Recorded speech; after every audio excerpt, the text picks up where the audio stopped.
Okay, I guess we're ready to go. We're ready to roll?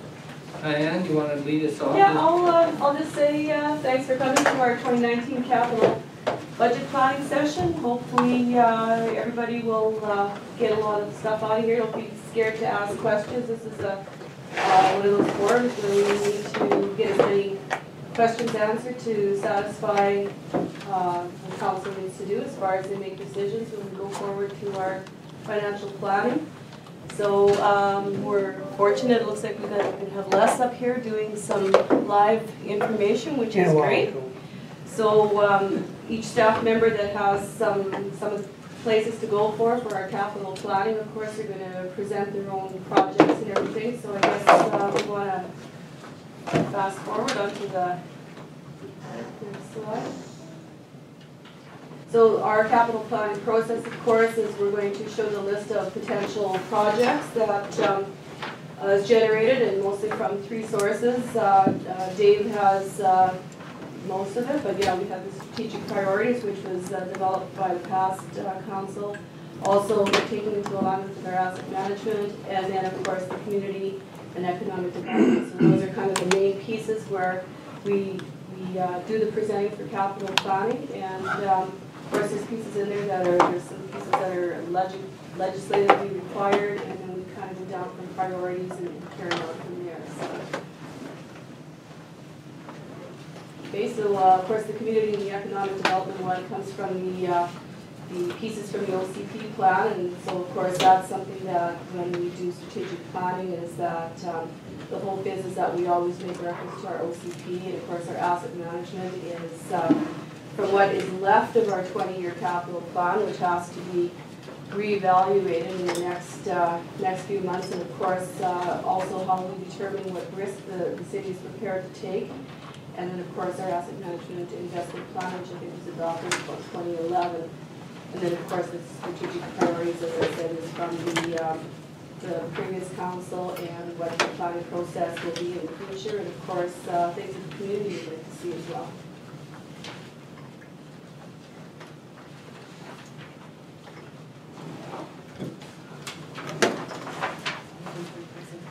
Who wants to talk about all these carry forwards?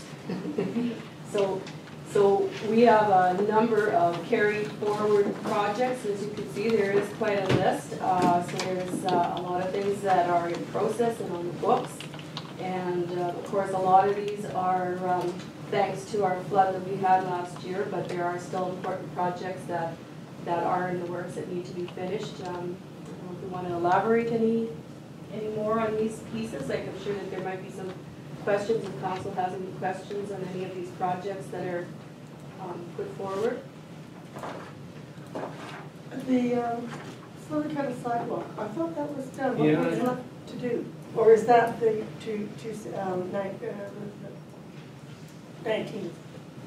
It's going to be drainage. So we're looking at doing some low impact development this year on 72nd and 22nd, and then I got some other money in a budget to do probably a few LED projects this year. So that's coming from that Silver Kettle? Pardon me? That's all coming from the Silver Kettle sidewalk? Silver Kettle, there's money left over there for drainage, and then 22nd Street, there's also money left over there for drainage issues. Oh, okay. And then I've got, proposed money in the budget for some work that would be in the downtown area. But not carried forward? No, it wouldn't carry. I didn't spend it last year because I didn't have time. Gee, that's too bad. Yeah, just going down the list, library HRV. That was air conditioning or something. Roof and air conditioning. Okay, through you, Mr. Mayor. So that's the heat recovery ventilation system for the library. So that was initially set to be replaced, and we thought we would have a mechanical review of the library. So that's currently being organized right now. And I just want to fit in with what you guys talked about the library about. There's some other stuff There, yeah, and the other thing was the roof repair. Yeah, that comes up later. Is that going to come up? Yeah. So that's not a carry forward, that's an additional to this budget? Correct. And the other, there was a third item, and that was the the accessibility of their bathrooms. That'll be a new that would be a new item, I'm assuming. That's something that the library is looking at. So we supported them with a grant application and some in-kind or internal, I guess, funding. But it's quite a large project that they're trying to undertake there. So that's something they're spearheading. How did we support them with the grant application? We submitted the grant application in on their behalf, and yeah, there was some modest funding there supplied by the city as well. So the library is a little different where we asked them to actually put some of their money and put it into the capital fund. Correct. Yeah, do you want to explain the lease, Daniel, or I can start? They basically pay a lease agreement to the city. The city puts that into a fund, and then some of the capital projects that take place within the library get withdrawn from that fund. So when we did the heating units, heating and cooling units a few years ago, that money was taken out of that fund to do those replacements. And that's 10,000 a year or something, or Yeah, it used to be 15, and then it was reduced to 10. And then we were looking at the actual cost of service being provided to the library and see what would be a good balance or a good figure to put into that fund. Okay, was this 12,000 supposed to come from that fund? Yes. You know, with the library, that the basement, has any been any consideration on how we can utilize that?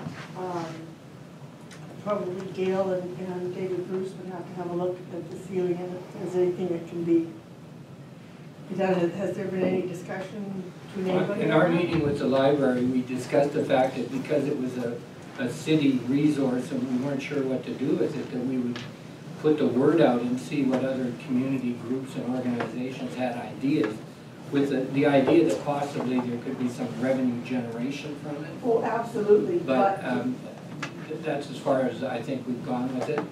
Yeah, but my concern is that because of the low ceilings and other issues, that I think before we do anything, we have to make sure that it's going to be able to be occupied. A racquetball that won't work for it.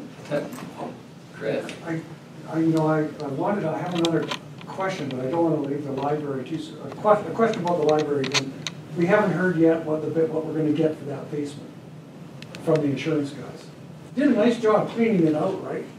In fact, we are so thrilled to see that because we better do something with the suit, because otherwise stuff is going to start to seriously accumulate. So nice job cleaning that out. Did we get the insurance money? Not yet. So are we also willing to include the finishing of bathrooms, since they have been very active in raising funds to a point now? I think they're only like $35,000 off and having the money, $85,000 I think, to finish that whole project. And because it is a downtown location that the community will appreciate and a heavily used area, is there a desire to add that? I definitely would, Mayor. If we're going to put, that library is not open perhaps as much as some people would wish, but it is what it is open. Those bathrooms are accessed by the general public. Just as a suggestion, if we can get through all the other capital stuff and like make a note of things like that to talk about afterwards. Yeah, put it on the shelf. Because there is a lot of other, like the library roof, for example, is $250,000 as well. So we got to choose and pick our battles every year. Maybe we talk about that at the end and see if we want to add the $35,000 for the library washrooms or something like that. Yeah, it's okay with me. Yeah. On another matter, Mayor, if I can take one, the floodplain mapping, where are we with that? Is that going to be completed? Cal, hi Cal, good to see you back there. Okay, Go ahead, answer. Okay, I was just gonna say it's still on schedule, and the schedule is for completion in the spring. So I wouldn't be surprised if we don't see anything till April as an actual. This is the the map. Okay. But it was more than just a map, was it not, Calvin? Wasn't it also almost a software program that if you plugged in the water level, it would tell you what was going to flood and indicate your flash points? Is that not what it was? So it's a model, Yes, right? Yeah. yes. They use the model to create the maps. Right. If that makes sense. So there's never going to be something that's just like a software program that you or I might look at. It would be a model that is in very specialized software. Yes. That an engineer who's familiar with, like a hydrologist, would be able to manipulate the different variables that go into it. But it's okay. When I was doing air quality, we had emissions inventory and dispersion modeling. And it was the same thing. If suddenly you got a big fire, you could predict where the concentrations of particulate were going to end up based on your modeling. So I'm kind of hoping that the modeling we're going to get for this amount of money is not only going to be usable spring 2019, but the model is going to be updatable into the future. For sure. What I'm saying with that is just that it creates the model, but the model lives in a piece of software. Yes. That would be more complicated than your basic user would be able to interact with. So while we will have the model, it's not going to be something that we can play with. Do you know what I mean? In the sense of inputting scenarios ourselves, we would be going through the hydrologist or the hydrological engineer. So we'd be hiring a contractor to play with the model? Is that what would happen? If we want to play with it after, like it doesn't get modeled in regular software. It's Yeah, I understand. specialized software. Yeah. So the way it works is the model is created, it generates the maps with the different flood levels, and based on the amount of water and the different way the rivers interact, yes. At the forks and things like that. But what we end up with is something like, and what we'll use is, for example, the 1 in 200 year, or the 1 in 50 year, or the 1 in 20 year maps that show the extent of where we can expect flooding if we are at that level of water, or that volume of water coming in the rivers.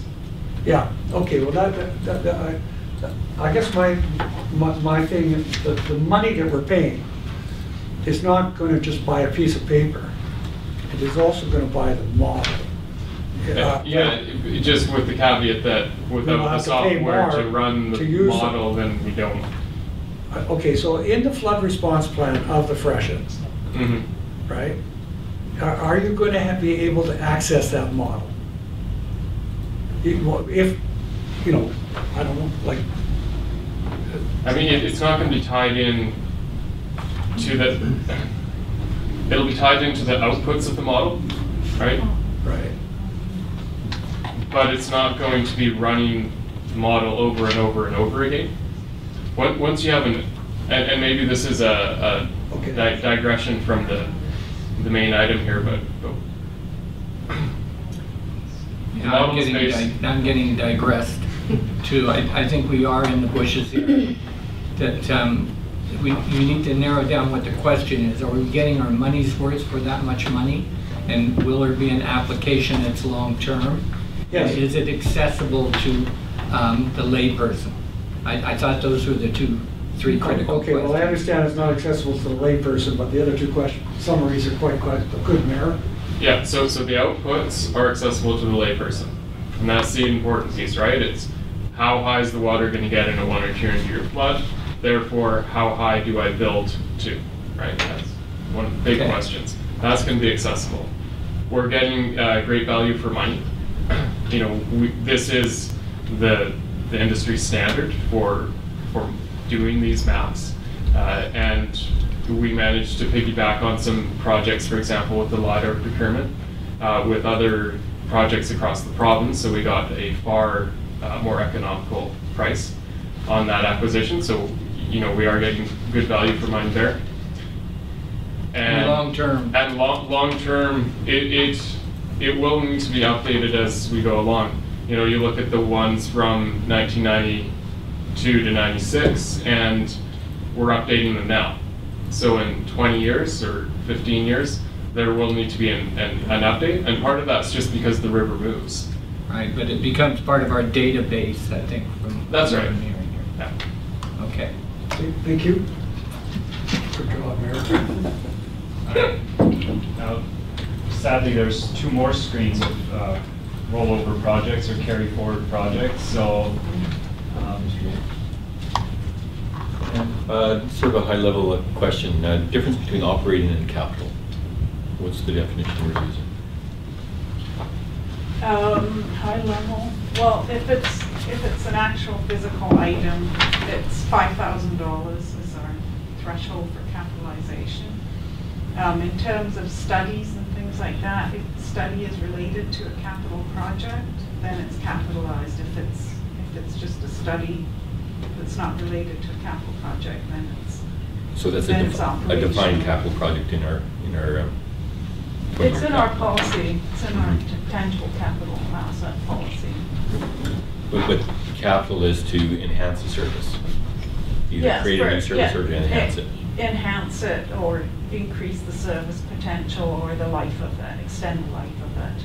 But as far as operating, we're doing work just to maintain the service we have. Yes, yes.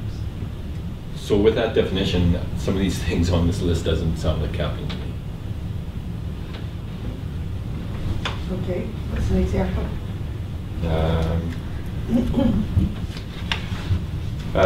Facilities review, $10,000. To me, that's an operating thing because we don't have any specific capital project that's tied to it. Yes.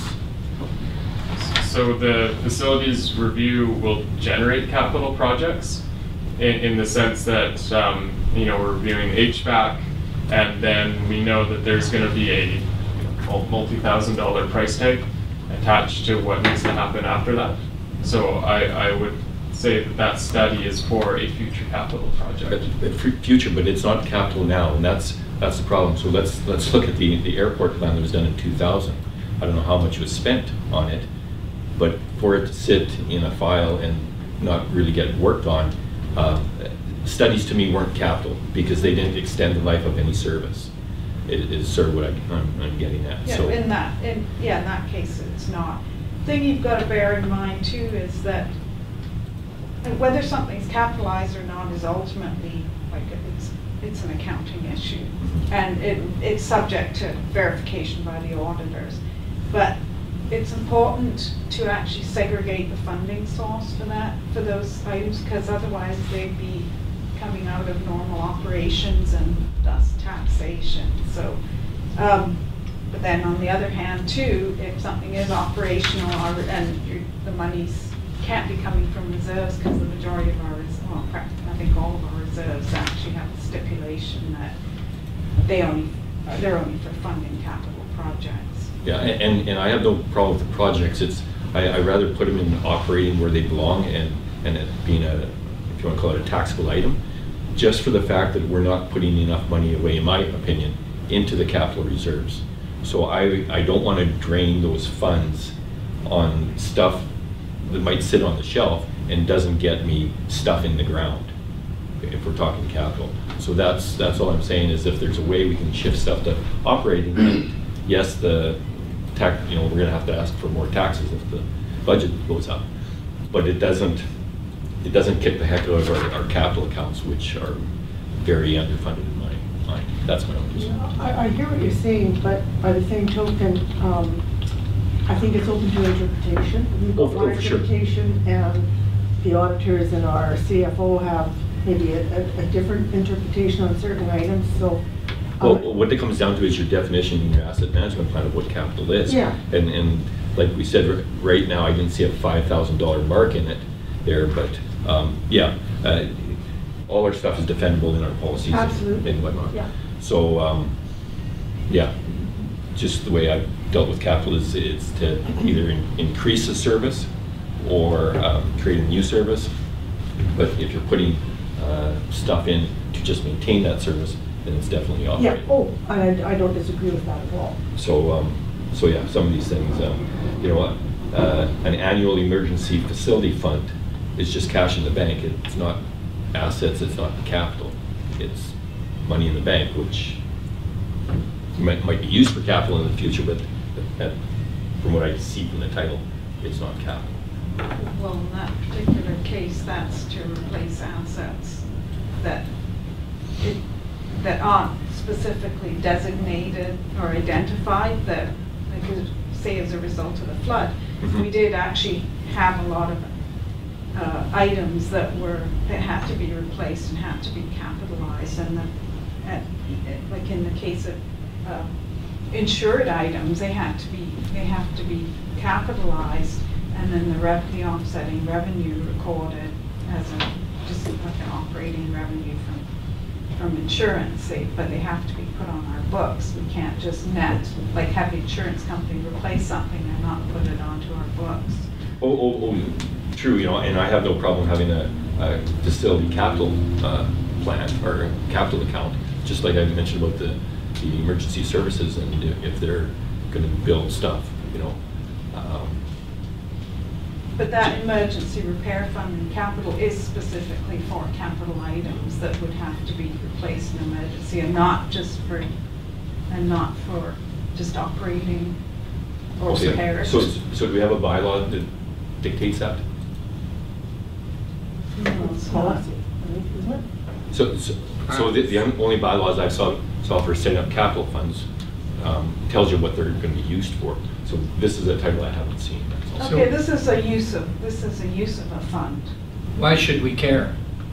What's the outcome here that you're concerned about? Again, for money coming out of our capital accounts, It distorts the revenue expense picture. well, to me, it's a matter of if we're doing the services as opposed to building stuff, the people of the day should be paying for those services.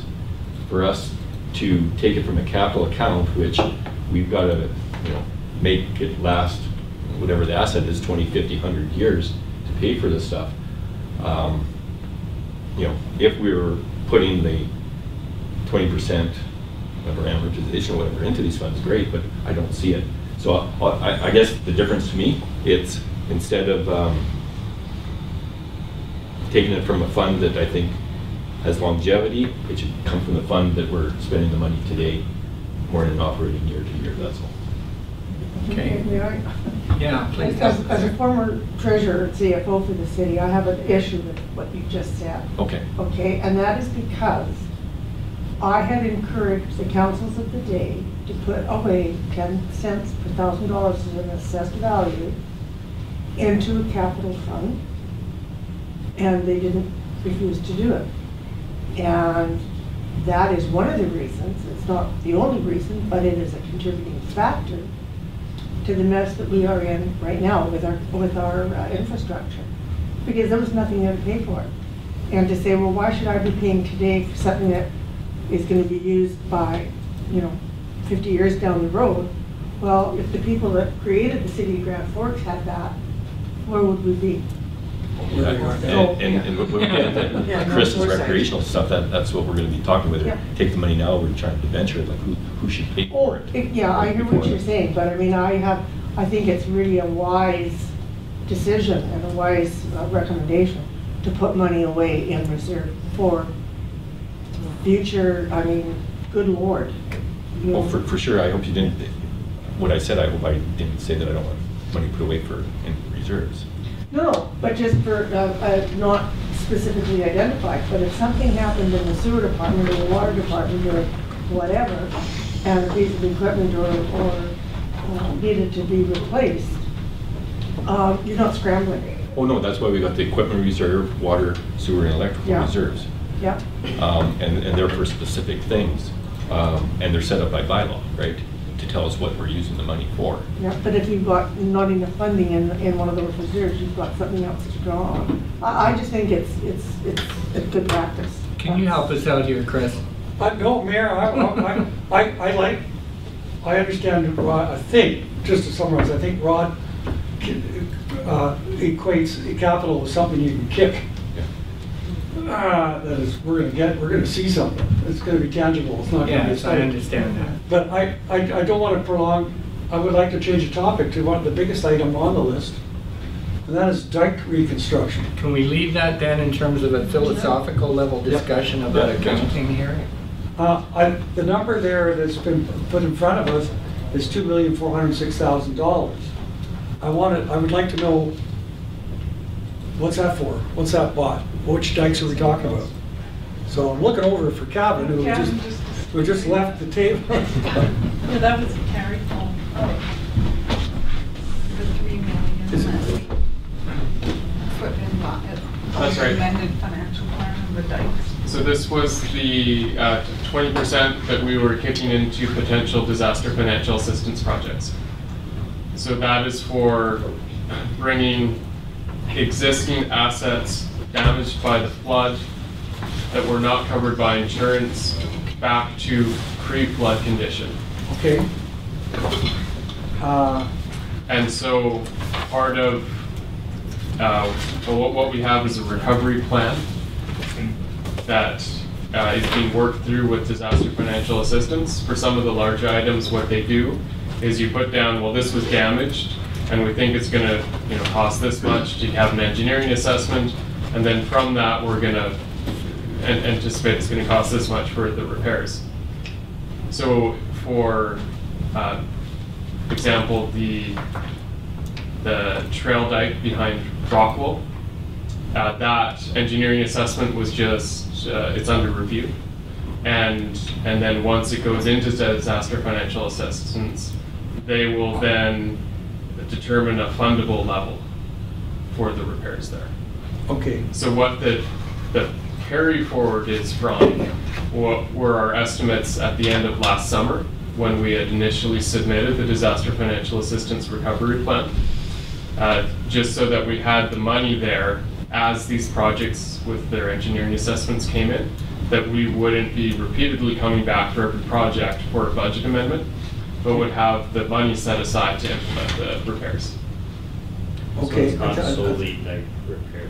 That's right. Yeah, it's for example the sinkholes in the roads where The we flappers that repaired go them, and That's so what I'm saying, anything yeah. that existed was not insured that we are repairing under disaster financial assistance. Okay, and one more question then is, where are we in the expending of that money?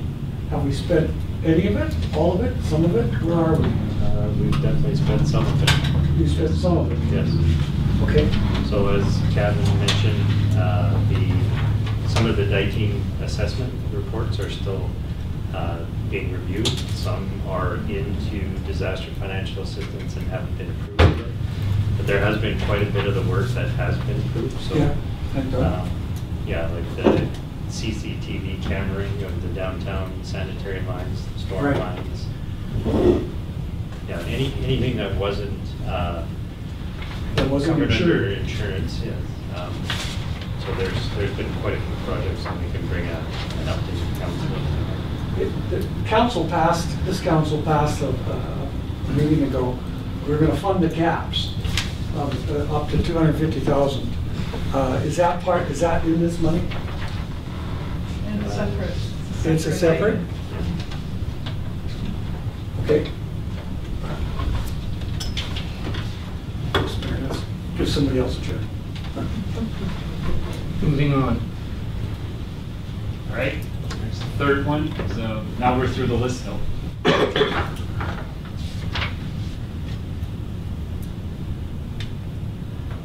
So is there any more questions on the carry forwards? The difference between was the renewable energy program and solar now. The solar now is a specific grant, so that's for the roof structure in between the lift station and the washrooms in City Park. The renewable energy piece was, at one point we discussed having a study done on potential renewable energy like district heating, or just exploring what would be the most effective renewable energy source in Grand Forks, and that's what that had been earmarked for.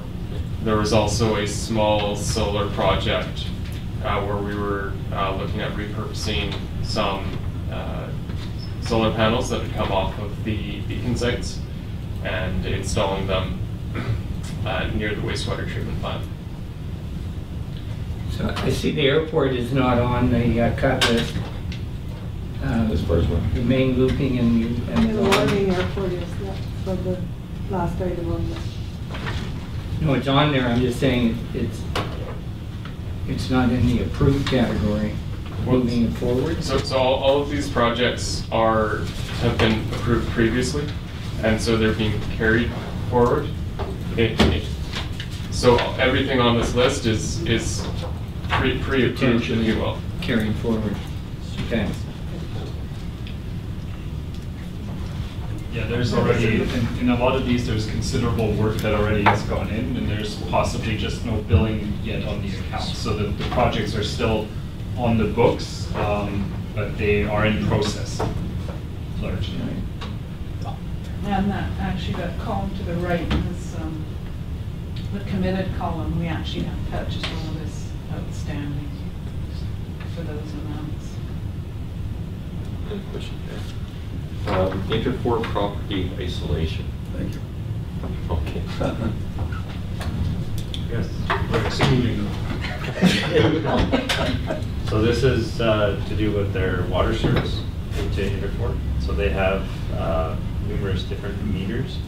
So we're looking at doing a meter coming onto their property, and then a meter on the other side where it comes onto their property, and decommissioning the one that used to run across 5th Street under the river that currently goes to their property. So they're not metered now? In a few locations they are metered, yes. But not in all locations. Correct. So you're wanting to reduce the number of water meters, but it will be much more accurate than that in here? They will have 2 water meters and 2 service points into their property. 150,000.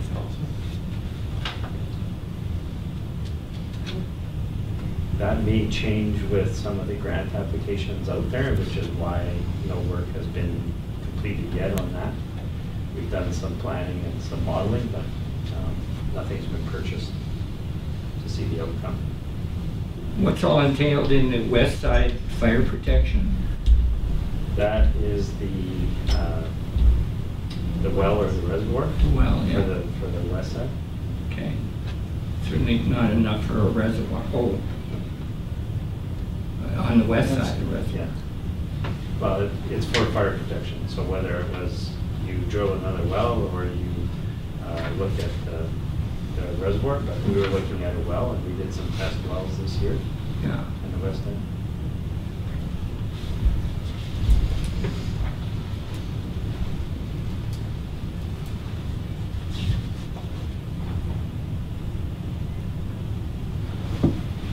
Moving on.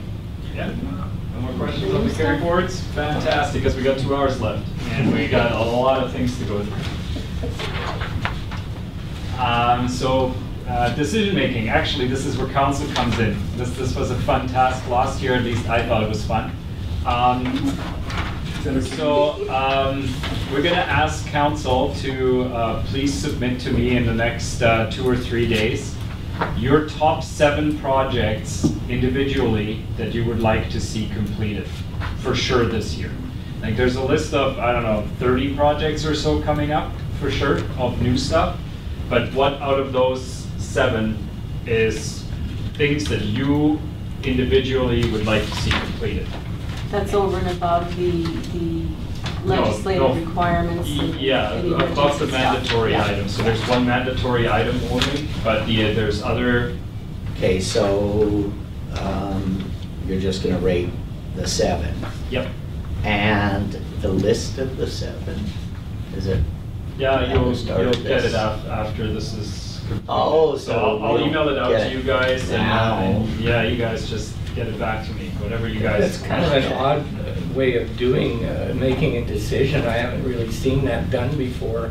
It worked It's like great a last year. Chinese food menu. It worked great last year, because these are all projects that kind of need to be done. Like, But didn't management also have their list of priorities? yeah, and that's exactly what you're seeing. Yeah. We already shortened our list of priorities to like these 25 or so projects. And then And that's capital where- last year, and we chose ours. And did you get a chance to debate them amongst each other? Yeah, for about 2 hours or so, one day. Last year? Yeah. Yeah, so what we did last year on this piece was, actually the councillors had brought their 7 in to the meeting, because we had circulated a list beforehand, No. or back to a meeting. We got the list the next week. No, but remember, it was live at the meeting. Yeah, you were With plugging in the the, numbers. Yeah, that's right. Yeah.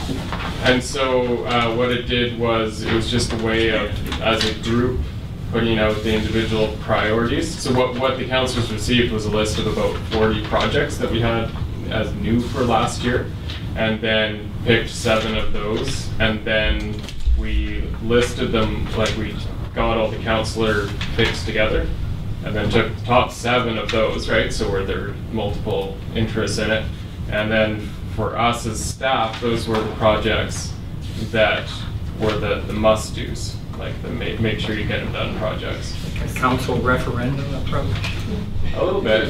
It's like a I've never. democratic. I liked it. I thought it was a really good way of doing it. Yeah, so your worship, in the past, we used to have like $5 million of prospective capital projects, some that were priorities, and then we used to take and dwindle that amount away, and sometimes it was quite a task taking some things away.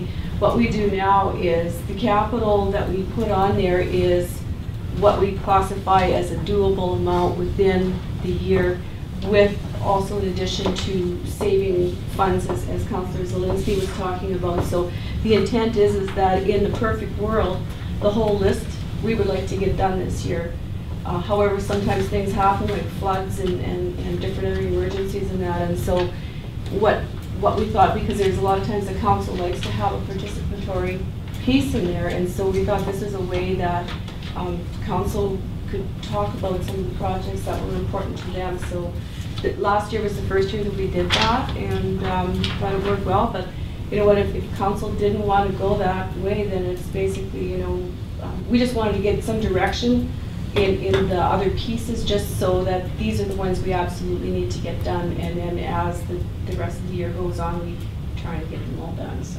So yeah. Sorry, all of these, Yep. that's what you're talking about, that's not our There's picking out of there's those. 2.8 we have this year, and so Out of it's, the new stuff yeah. coming up right now. Yeah, the You new stuff. pick ultimately 7. But not out of this. Does that make sense? Would one of the choices be downtown storm sewer Yeah. management plan? Yeah. So to me, what's missing is we're not looking at and addressing the risk involved in what choices we make, that certain choices are going to carry higher risk than others. Yeah, and so we scored the projects already from a risk and affordability, and what's the third one? Service level. Service level category. So there is already $2.8 million in the budget every year that we're trying to build our project list on. We already scored them. The aggregate score removes assorted projects that just don't quite fit the criteria to even move forward towards council. To basically say, this is the key list we want to get done. Now, we have it in the budget amount that is possible to get done. And now we're asking from council more or less, what's your key ones that you want us to get done for sure this year, like as a priority list. So we focus our efforts for the next 6 to 9 months primarily on those projects, while the other ones get done as we have time. From my perspective, I find it is an opportunity for council to be more participatory in this decision-making, because we're given the option of what our management team views as priority items that need to be considered. They've already, as Daniel said, taken into consideration all of the risk components, so that's, you know, I wouldn't be in a position to make a comment or that's already been done. And so this is an opportunity for us as councillors to say, okay, this is important to me. It may not be important to Rod, and it might be equally as important to Zach. But we each get to have a say. And I think it's the aggregate of the choices that management will put in the budget, and then afterwards, I guess, we can debate the pros and cons of them. Okay. I'm still lost. Just because I came in late doesn't mean But you did this last year. Hey, that was Red Cross. I don't even think I showed up last year. Just saying. Yeah, I was at Red Cross, that's why I didn't get here. So, are these the projects that we picked 7 of? People keep saying new.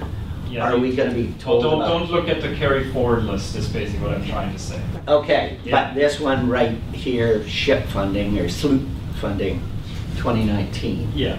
right? So I'm supposed to look at that and I go, ooh, that would be number 5 on my list? Yeah. Is that? Yeah. That's how you see Okay. the priority. Because there is nothing on here that's any way exciting or sexy. I know, it's sad. Actually, there's lots of sexy stuff coming. There's IT, there's computers and. Well, that's true. I want a robot. Okay, that's it. So just so I'm clear on this, we haven't looked at our operating budget or anything, but already before the year started, we're $8.5 million in the hole because of the projects that we are committed to already. That's The coming out. funding's already in place for those projects. Yeah, the funding is already set. So that 8 million, it's not all coming from reserves. No. Some of it's grant funded and some of it's debt funded, some of it's, and miscellaneous things like the library, HRV comes out of that fund. So, I gave you the copy of this. So I have, and this is sort of preliminary because year end isn't final, but And it's where's that about page? 3.4, it's the last page. Last page. Yeah, it's the last page. About 3.4 million is the value of carry forwards that would come out of reserves. What, 3.4 you said? Yeah. From the 8? Yeah, and that allows for reductions, like some of the project. Oh, the LED street lighting was reduced by 250, and then one of them was increased. Oh, the public, the fuel tanks, yeah, were increased by 50. So that's kind of factored into here. So, and the rest of it has other funding sources. Okay, so we got $3.5 million out of our capital Reserves costs. and carry forwards. So if I may, so we're picking our 7 from that list, at least the list, I've got that right? 2019 capital projects. We would like to see what council has prioritized. Yes, the new ones, not the carry forward. Yeah, 2019 capital projects, which is basically nicely summarized here. I'm kind of wondering, I'd really like to know what happened to the other, if there's 20 here, then what happened to the other 20? What if I pick something that's not on the list?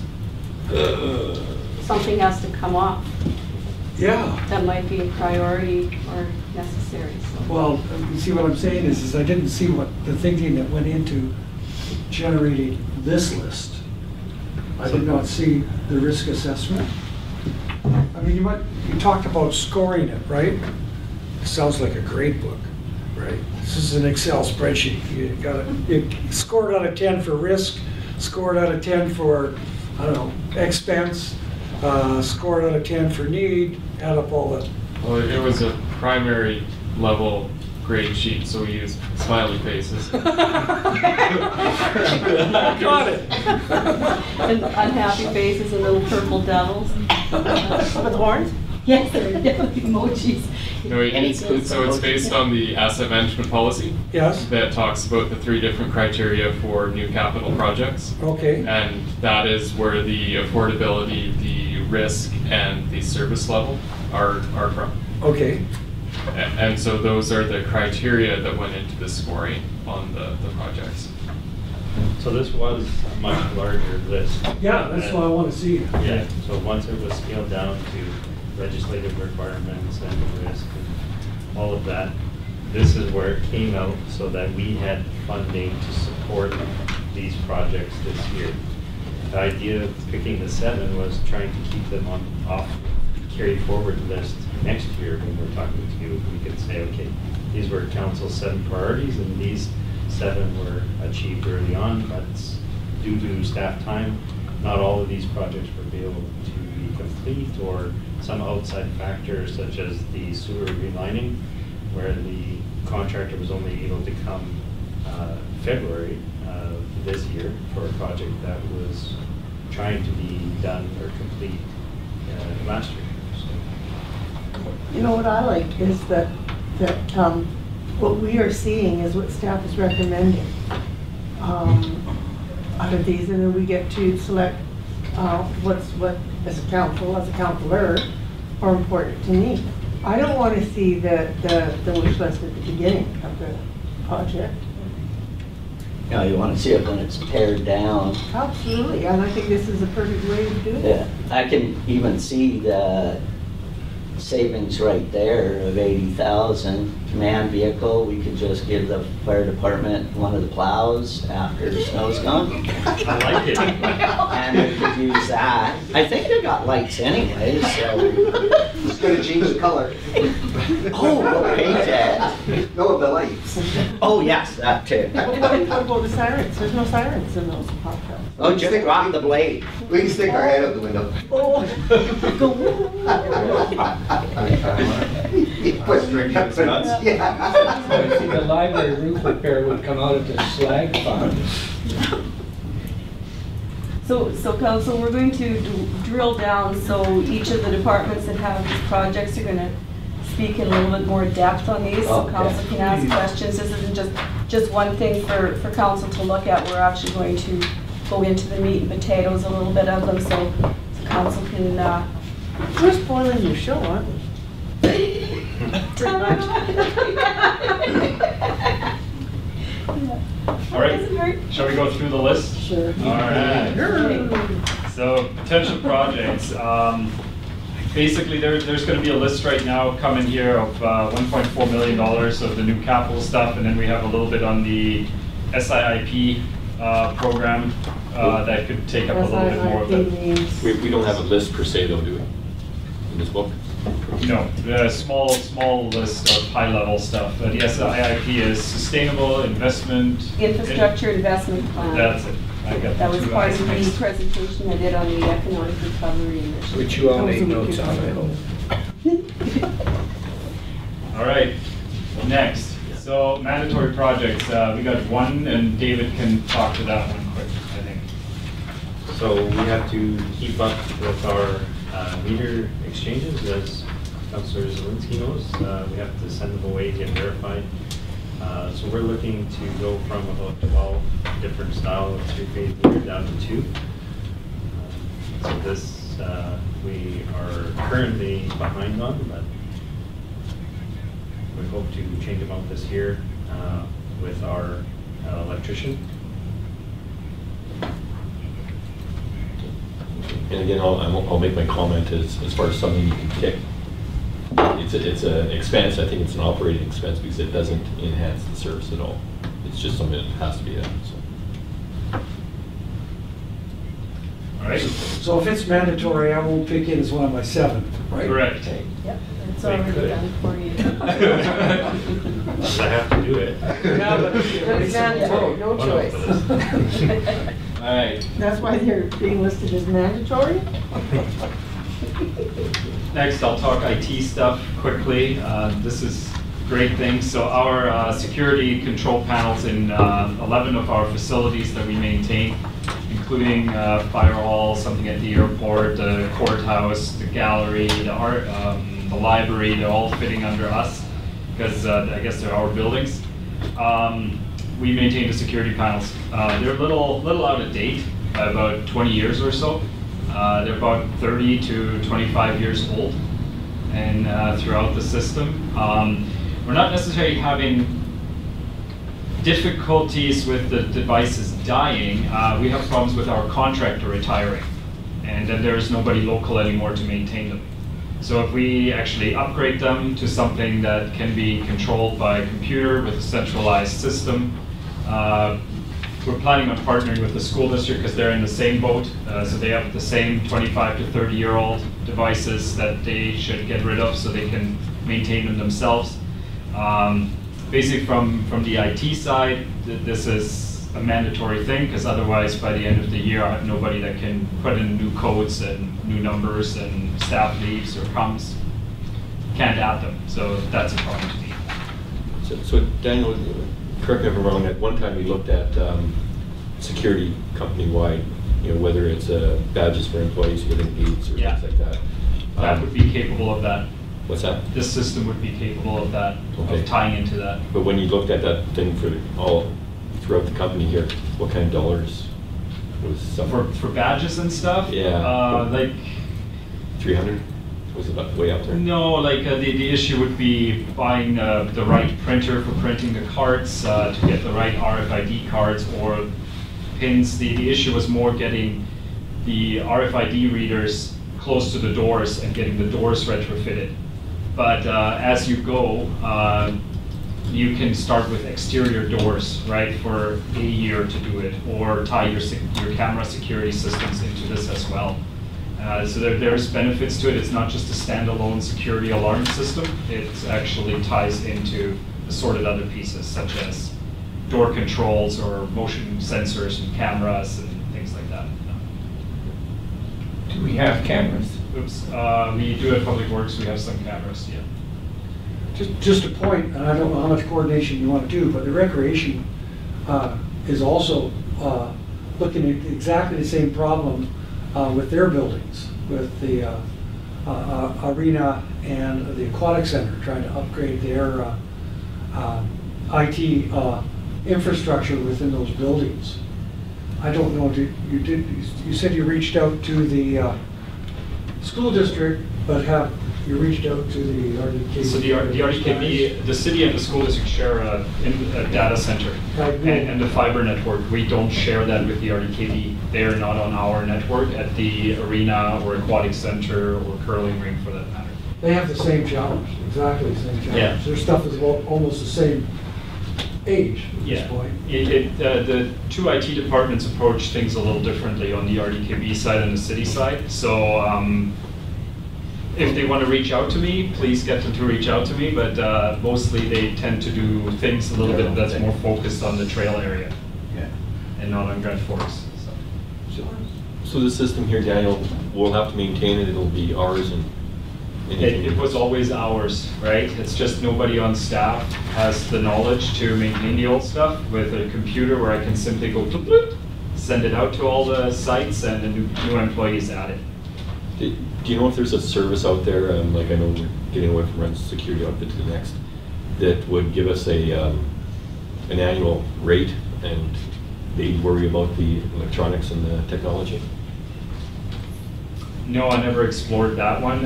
Like ultimately the panel itself, like it was $2,500 per site, right? So like to rent that out isn't the problem. For me, it's to get the installer here the one time to hook it all up. Is cumbersome. So if I partner with the school district, I should probably be able to reduce that dollar amount from 50 to 40,000. But they haven't confirmed yet their part, so I can't just go by that. But sometime we're in the same boat as the technology is going to be old. Yeah, I would say about 15 years from now. That's about where this stuff has to be replaced, and it shouldn't last 25 or 30 years. And then the other part for me is printers, copiers, servers, network equipment. The network switch at the fire department, for example, is end of life at the end of this year, so I should replace it. Otherwise, there's too much risk to the organization. We have some large printers, large format printers. We barely use one of them, and the other one is broken down more than I want to know about. But like Lee currently has fixed it a couple times, so that's great. We got an in-house tech that knows something about these things, so we don't have to call costly support right now with Kelowna. The idea there is to combine the two devices into one that actually works, and then possibly use the other one, get it refurbished, and see if we can use one of them, but actually sell some gear, make some money, and then I got 10 to 15 computers I got to replace this year, because we're coming up at the time where the City Hall fire was. So all the key machines that have been replaced during that time, well, they're on the to-do list again, and so then we rotate the other ones into non-important locations. Well, the fire hall, but like there's a less important location in the fire hall where there can be 2 computers used and one at the airport, and yeah, so things get shuffled down to stuff that works. Are these, the security panels, they're not a mandatory one, so the only mandatory one was that first one? Correct. Now all of these yeah, are all of these are optional. Okay. I consider this stuff mandatory, Yeah, because yeah. I like to know, right? Yeah. But like from a legislatively required component, Yeah. it's not. All right, and that's it for me. Let's go on to Mr. Reed. Can I just back up a bit, Daniel, on the at 70 grand? Yeah. That's to do all your hardware this year? Yeah, like I've broken it down for myself into several categories, right? And No, so, that's fine. What I want to know is whether or not you've got an annual budget for IT equipment, like 20,000 each year in corporate services. well, I have my own IT plan where I kind of know what's coming up, and with one of the partnerships with the school district, I'll be able to reduce a lot of my server and storage requirements and stuff over time, which actually should be dropping off here soon. But we don't have a standard line item that says 20,000 every year just for. No, I would love that though. Okay. That makes sense. Oops, maybe we went too far, sorry. David, there we go. You want me to keep the So clicker or the? Yeah, keep it going. All right. So the library roof repair, we had this assessment done a few years ago, and the recommendation was that it was due for renewal there, or resurfacing the roof this next year. So the reason it's coming out of the fund that it's coming out of, as Mr. Mayor had mentioned, Slag was, fund. yeah, was that there's somewhere around 10% of the cost of the repair in that fund that the library has generated for capital projects. So there's not that much money to fund the roof replacement. Yeah, I'm really glad to see that in here, because when Mayor and Councilor Moslin and I met with the library, we were advised that there was water pouring out of one of the light fixtures during whether it was a thaw or rain or whatever, and that really caused me concern, because you don't mix water and electricity, so, yeah. I've been on that roof a few times. So this would repair the existing flat roof? Yes. That Flat roofs suck. What's it cost to peak it? Yeah. We didn't get a cost to peak it. We got a cost to put a new membrane surface down, as suggested by the engineers that came and did the assessment. Okay, yeah. My concern, so the engineers looked at it and they're like, this is what it costs to repair this, but didn't really look at other options. You know, it's like the old concept of the mobile home, and you put trusses on it, you peak it, and there's no more leaks, there's none of that stuff. So that was one concept. The other concept, if you're gonna redo the roof, has anybody considered adding a story to it? And then your new roof goes on top. Right, so a few of these things Yeah. we've looked at, the basement Yeah. space, Yeah. whether something could be done up on the roof. There are 2 units, heating, cooling units on the roof that Yeah. have to be addressed. And we're trying to cut our costs, I guess, from the list that we initially brought forward. So we haven't brought any, I guess, suggestions like that to council because we weren't sure about the return on investment and whether council was wanting to go down that road. I can remember, Councilor, but back in the days when they considered it having a green roof on the library. Oh, yeah, we Remember that? talked about Wastewater brought that coats. to council and talked about putting a green roof on it. And Yeah. actually growing stuff up there. And his point was that in the long term, there would be less maintenance. Well, that was, how many years ago? That was 12 years ago. Could use a goat then. Yeah, or something, but it was part of the vision of Up there, expanding new Giles center. Park and Yeah, and yeah. making that Yeah, I a remember that space. now. Yeah. And I like your point though, about rather than looking for a repair. That building has got, Councilor Thompson brought it up earlier, I don't know. Are there impediments, what are the impediments to developing that basement? I think Councilor Thompson really wanted to know that. There's the outside access, right? I understand, it has to be wheelchair accessible, right? Yeah, we were getting a cost on an elevator. Okay. And whether we could do something on the side or in the back as a ramp entrance. Is there something, is there fireproofing concerns? Does we have to have some major, like the worry, the concern that Councilor Thompson expressed was that there had to be a fire barrier. Yeah, there needs to be between the fire, two. there needs to be a fire separation between Yes. the 2 floors. That's In always order, been if you're on gonna the- occupy the bottom level, you have to have a fire separation. Now, is that adding a That's- space, that's lifting, you're not lifting anything, you're just lowering the ceiling, or you're packing the joists up with, Yeah, it's just putting separation on the joist, right? So the other So that- impediment with the A library rated separation. is that the operating budget is contingent on the continued support of Area C, which has been a problem and is continuing to be an issue with Area C. So there's no long-term commitment at this point for consistent regional funding for the library. Yeah. Grace would like you to know that. Oh, I fully know that We all know that. from when I was on the But board. yeah, Area C contributes their amount. They don't want to see the budget climb for operation, is her concern.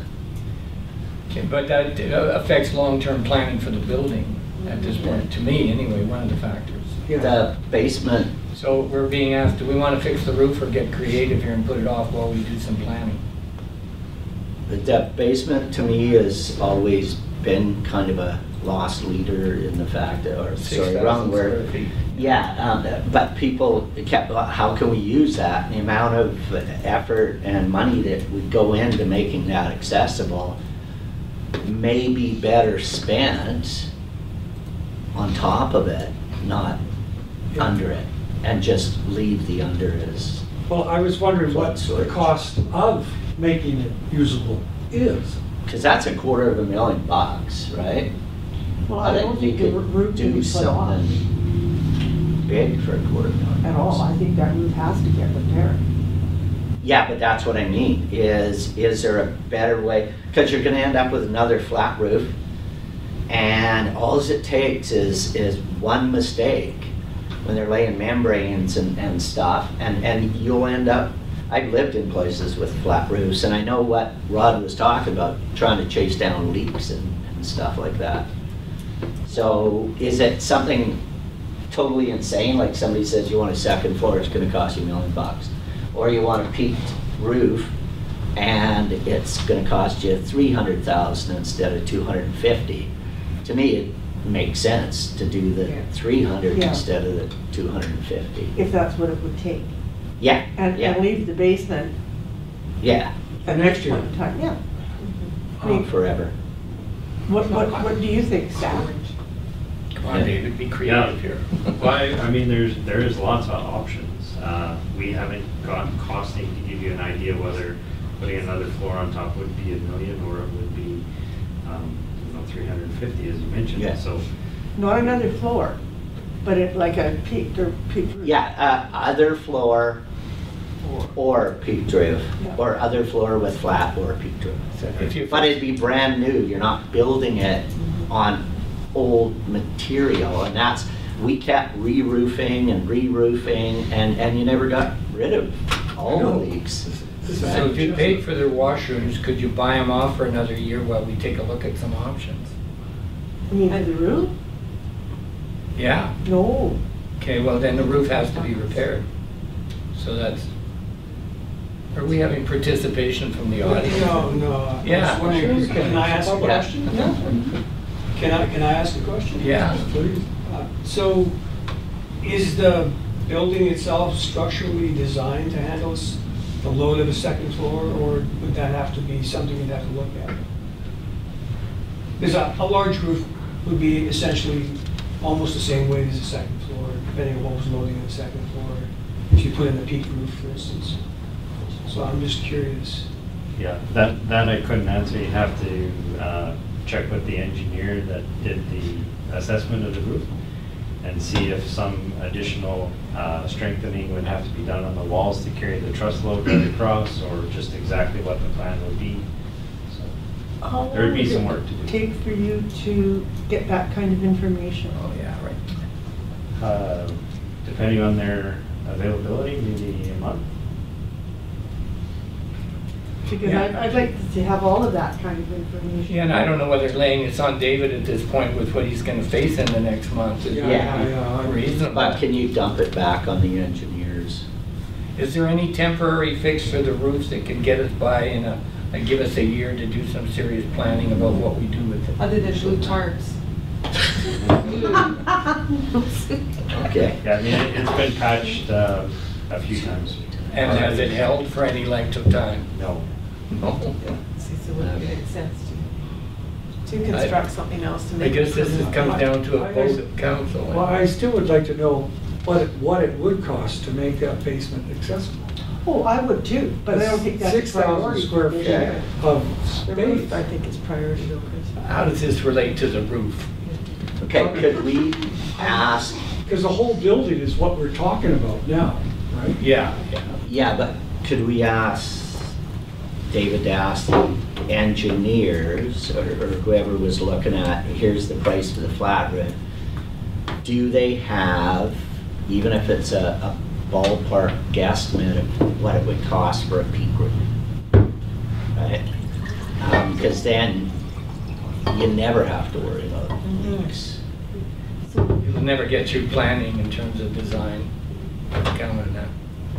Or are there Take any away the look of the alternatives to give building. you an incline without having a tall peak? I know tall peak is This is nice. informal. Speak, okay. So I guess maybe some suggestion is that we know we can dedicate this much in the capital budget. Yeah, we still are waiting for what the cost of the insurance piece is for the basement, okay? Basement. So you get paid X amount of dollars to not really put it back to its former self, but back to a usable space. And we were looking at extra funds if we were going to put in something that was accessible to make use of the basement. Now, if there was, we still don't know what that amount is, but we could also take the alternative and council could decide that we take a payout and whatever that amount equates to. If there was something that could look at a peaked roof as a difference, it could be something that could be added on that piece, but council would have to know full well that if you're applying the payout to do whatever the extras are on the roof, and that's an unknown, that your basement still wouldn't have any use. Yeah. Okay? So it's something that could be looked at later on as far as additional funds and what that peak piece would cost. I think that if you're looking for trusses and everything, you're looking at, I don't know, I'm not a contractor, so I'm thinking that you're looking at maybe another $100,000 to do, I don't know. But if you're doing that as opposed to making a second floor, you're looking at a very large number, and then you have to figure out from our asset management program, what is the purpose of that upper floor going to be?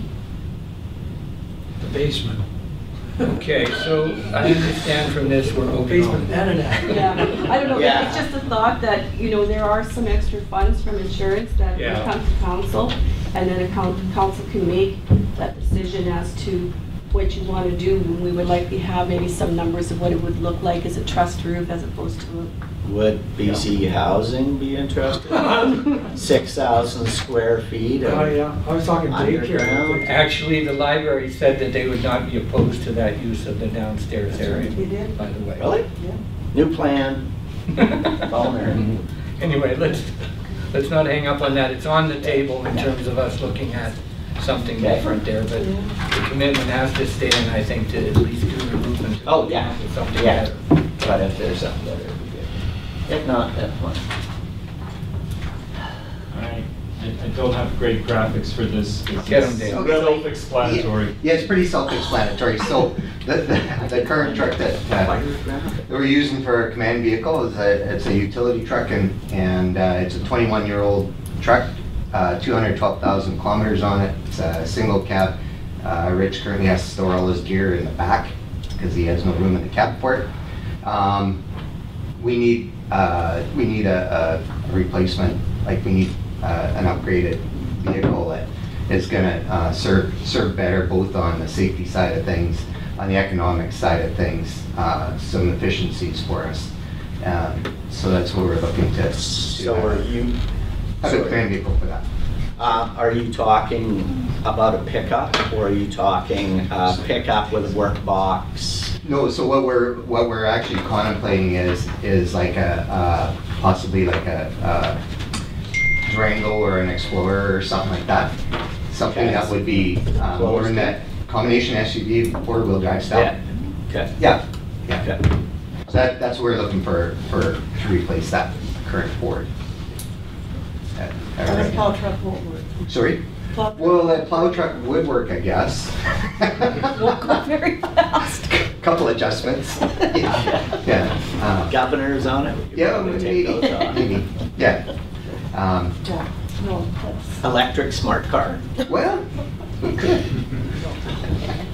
That'd be cool. Yeah, mighty truck, yeah. We got the little white mighty truck. We could paint it red. We'll paint it red. Paint it red, yeah. So Dale, over the next 5 years, what kind of capital equipment do you need?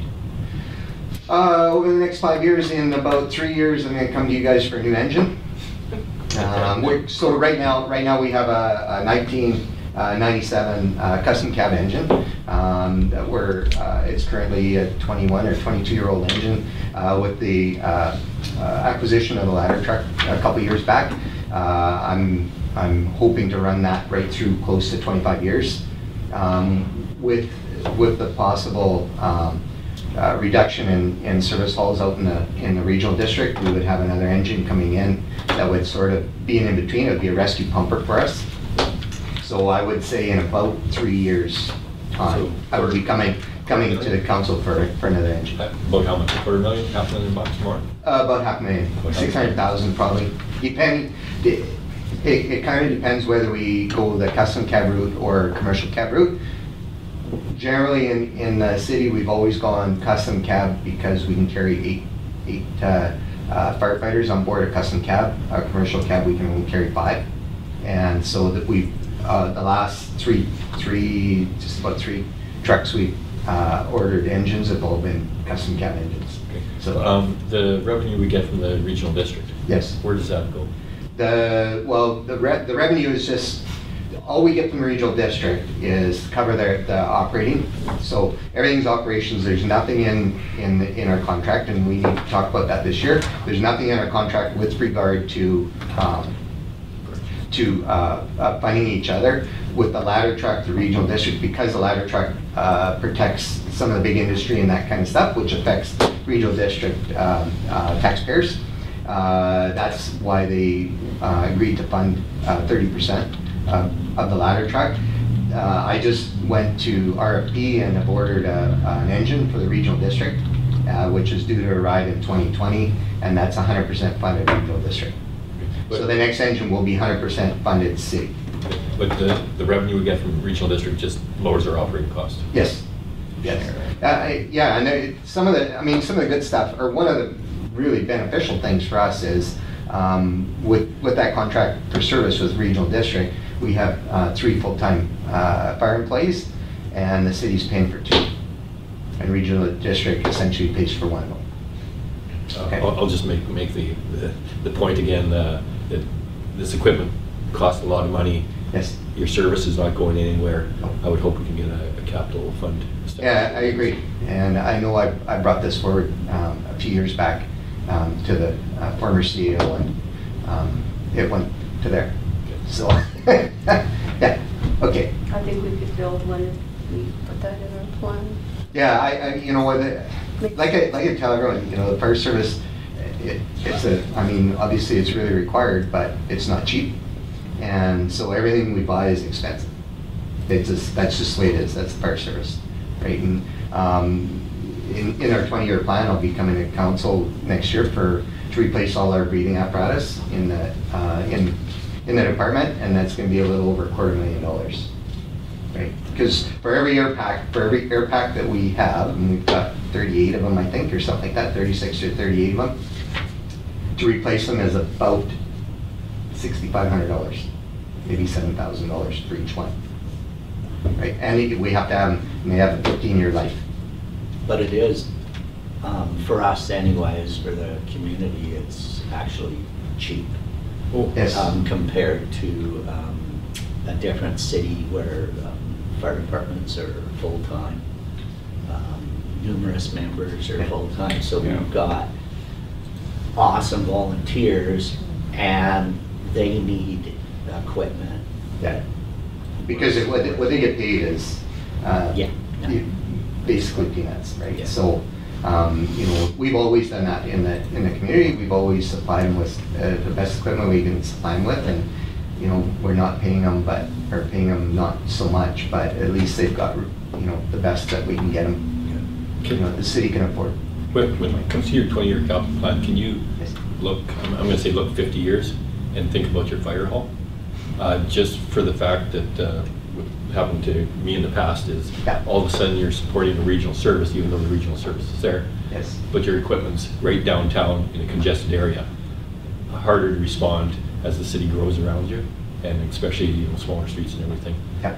So the next fire hall 50 years from now, where would be a little bit more towards the west end. Well, and so it would be capable of handling drones because you won't be going near the fire anymore. We'll have technology. Yeah, there's a lot of changes going on. So the regional district is really proud of this service, that it's been a model for cooperation. Yes. Yeah, and that's one of the really good things with us and, you know, with the city and the regional district, and we've been trying for a long time to show that, you know what, if both sides cooperate and play well in the same sandbox, it can be really, really successful service, and which it has been so far, and that's been since 2006. So. Yeah. Do you have MOUs with Christina Lake and Greenwood Midway as well? Yeah, mutual aid agreements. Yeah. Yes. Yeah, Christina Lake, Greenwood Midway. Yeah. Yeah. Yeah, as well. Any other questions on the command vehicle? Okay. Okay. Well, now I'm handing this thing over because this is like David until the end. All right, thanks. Yeah.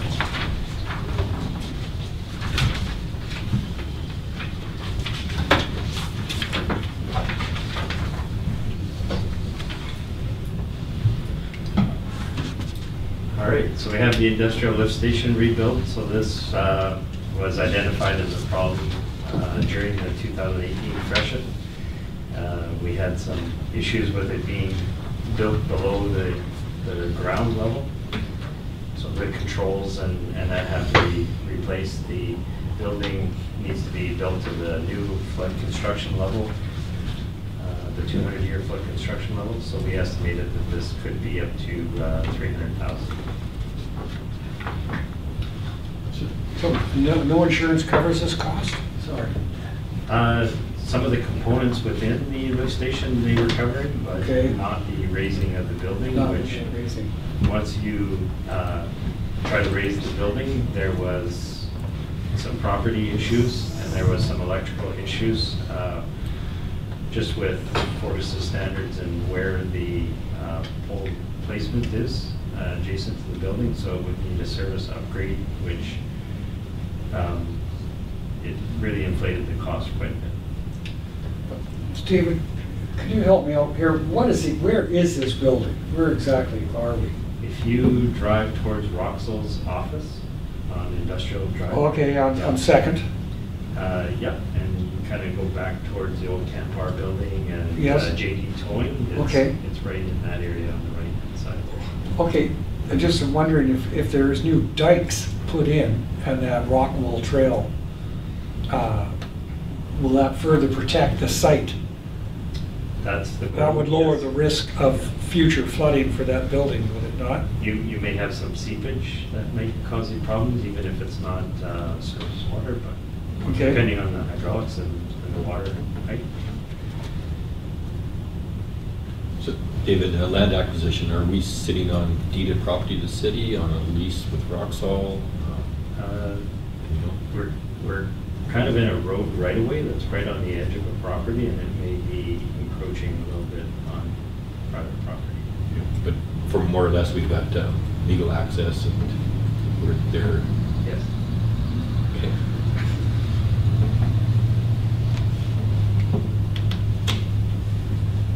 The next one, the city park pump replacement. So we built this lift station not that long ago. It didn't come with a spare pump.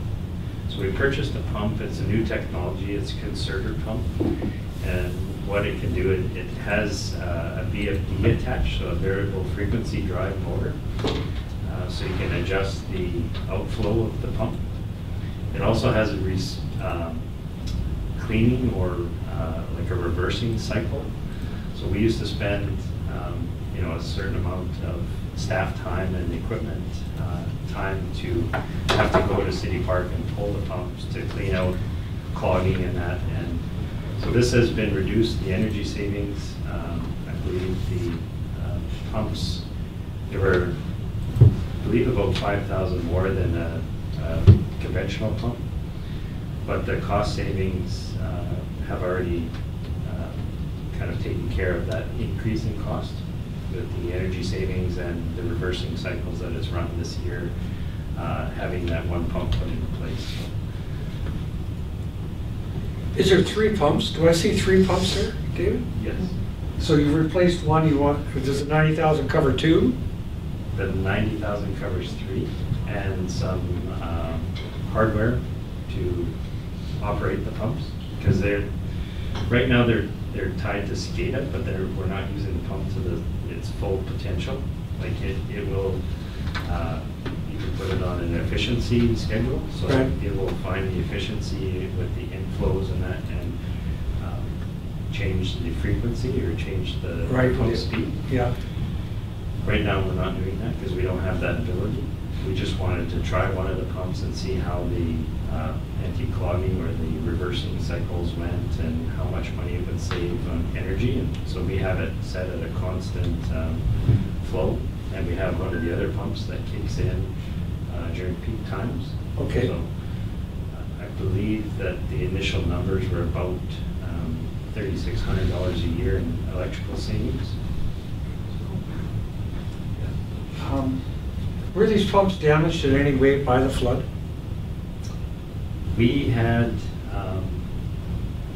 some issues with one of the pumps. It was still running, but no. Through the flood, they pumped what capacity we could pump across the river. They were at capacity, but they maintained that. Okay, yeah. So they were at maximum capacity for a week? I would say probably about a week. Yeah. But it wasn't enough, right? So would it be a good assumption that these last 2 that we talk about, if they make the top 7 list, they're coming out of either water or sewer capital accounts? Is that where we're pulling the money from? Yeah, sure. Yeah. If we have money in there. That's sorry. No, but That's that's reality. Yeah, that's basically what we're looking at, okay. Yeah, that's where I did put them, so. Then we have the galvanized water main replacement. So we have areas that have 2 or 4 inch galvanized water mains. I forget how many kilometers we have, but this was basically to start on a program to replace all of those areas with small galvanized mains. So again, don't know exactly how many you have out there or in what spots. It's just that we know we're going to run into it and once we need to replace it as we go. No, we have a pretty good idea of what we have out there. Okay. We dig it up. Sometimes it's a little different than what the rep is saying, but yeah, there's many kilometers of galvanized water mains. And when you say water main, you're talking the 4 inch? Is that what you're talking about, or is it 1 inch? Some blocks, we will have like a 2 inch water main running down, so Okay. 6 houses or something like Right. that. But we do have some larger galvanized. There's another one, I believe it's a 2 inch that runs across. It goes down 72nd, it crosses the river and feeds the River Shore trailer. Okay. Park, So if you believe you know what's in the ground and all galvanized has to be replaced at $50,000 a year, how many years are we going to be on this program? We'll be there for a while. Okay. Well, I'm really glad that our part of 75th was done, because we, at that point, we put new lines into our house. And as Rod was drawing them through, they were just breaking, just disintegrating. So it was really, we're good for all, and it's nice to have that and that reassurance, so. That's great. I know with the metering program, some people had services off the main that were galvanized, and when we dug it up to put the pit meter in, we identified that there was a water leak. It wasn't surfacing, but it was just going into the ground in some areas. So once that was replaced, people said, wow, I haven't had that much pressure in 10 years or something like that. So you know it's been leaking for a while in some areas. So if this is an ongoing program, how can we make it so? Put 500,000 in instead of 50. Yeah. Well, you know, whether it's time or cash, you know, I don't know. How big is the risk? How many breaks have you had in galvanized, say, in the last 2 years? Well, the ones that we've identified, there's probably been about 6 that we've chased down. And this could put people out of water for an extended period if there's a break of that nature. Depending on the severity, yeah. Like you could have a leak that's on the screen there, and they could have that for years as long as it doesn't surface. Like if they're in gravelly conditions, then we may not see that come up. We wouldn't know it was there. So that was part of the metering program, is to try to identify some of the areas and look at zone metering and different things. But sorry, Ron, I'm kicking it. So I've got a tougher question for you though.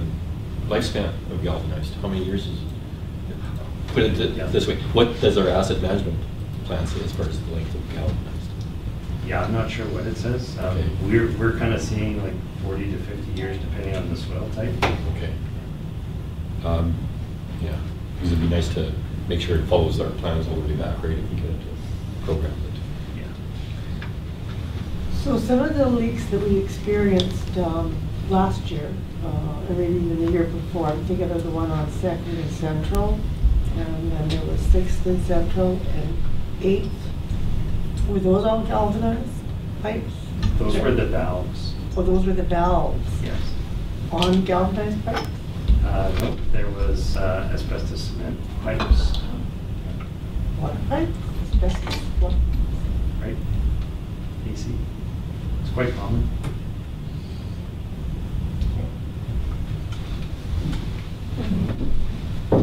What's the safety on it? No concerns unless you, disturb it. It's actually some of our best conditioned pipe still. I assume the asbestos is on the outside like a protective layer? Yeah, It's part of the pipe material in the manufacturing, and I'm not sure if they concentrate it in certain areas. But people that are drinking the water are not subject to. No, we do lots of sampling, weekly sampling that ensures that our water is potable and safe to drink. Nothing's coming. As I recall, you considered asbestos more airborne, as I recall, right? Like the dust and stuff from, like, say, disturbia. If you were to cut that pipe with a bans on dust, that would be a concern. Yeah. Okay. Yeah, we have a whole procedure for replacing that pipe or dealing with that pipe. So if you're cutting it with a saw, as mentioned, and yeah, there's a whole procedure to keeping it wet and keeping the dust down and making sure you're suiting correctly and disposable and all of that. So inflow and infiltration study. So this is, we believe, an issue we saw during the flooding. The sanitary sewer system, normally with regular sewer flows or sanitary flows, does not reach anywhere near capacity, and we had reached capacity and over capacity. So whether that's roof drains or people pumping into the sanitary system or just cracked pipes with groundwater coming in, we need to research that further and make a plan on trying to limit that. So that's what that's for. Isn't that going to be kind of tough? Very tough, yeah.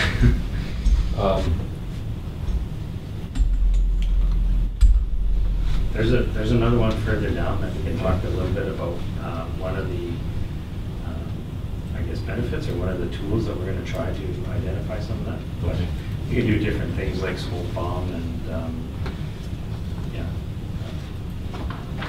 Colored dye. Yeah. So this is the flood alert sewer monitoring. So this is actually a technology that we just had a meeting about, and it goes into the manhole. In each manhole, you don't need a SCADA system attached to it. It does it remotely, so it's it uses satellites, and it will detect what the normal flow is, and it'll chart it for you. And then when you see it starting to back up, you can set different levels for alarms that it'll text the crew and say, okay, go out and see what this is. It has different signatures that you can tell whether there's a blockage upstream or downstream, according to the normal flow. And it will actually track the rain events from weather stations in the area, and it'll track the inflow and the infiltration into the sewer system. So it's one tool that can be used for that, but we had some concerns from quite a few different residents with the flooding that the sewer had backed up. We didn't have anything that really showed that with our SCADA system, so it would be complaint driven that we got those calls that we would go out and check. So we monitored it as best we could, but when it was underwater, obviously we weren't able to do that. This would be able to tell us exactly what our sewer system did, or give us some warning on possibly how we can alleviate some of that concern. So I think this is a good one for the downtown businesses for peace of mind, and another tool for our crew to try and make sure that this doesn't happen in the future. Just a couple questions on that, David. It looks really important, and I love the idea. But first off, on the list at the back, for that item it says 17.5 right instead of 24. So that was a typo on my part. Okay.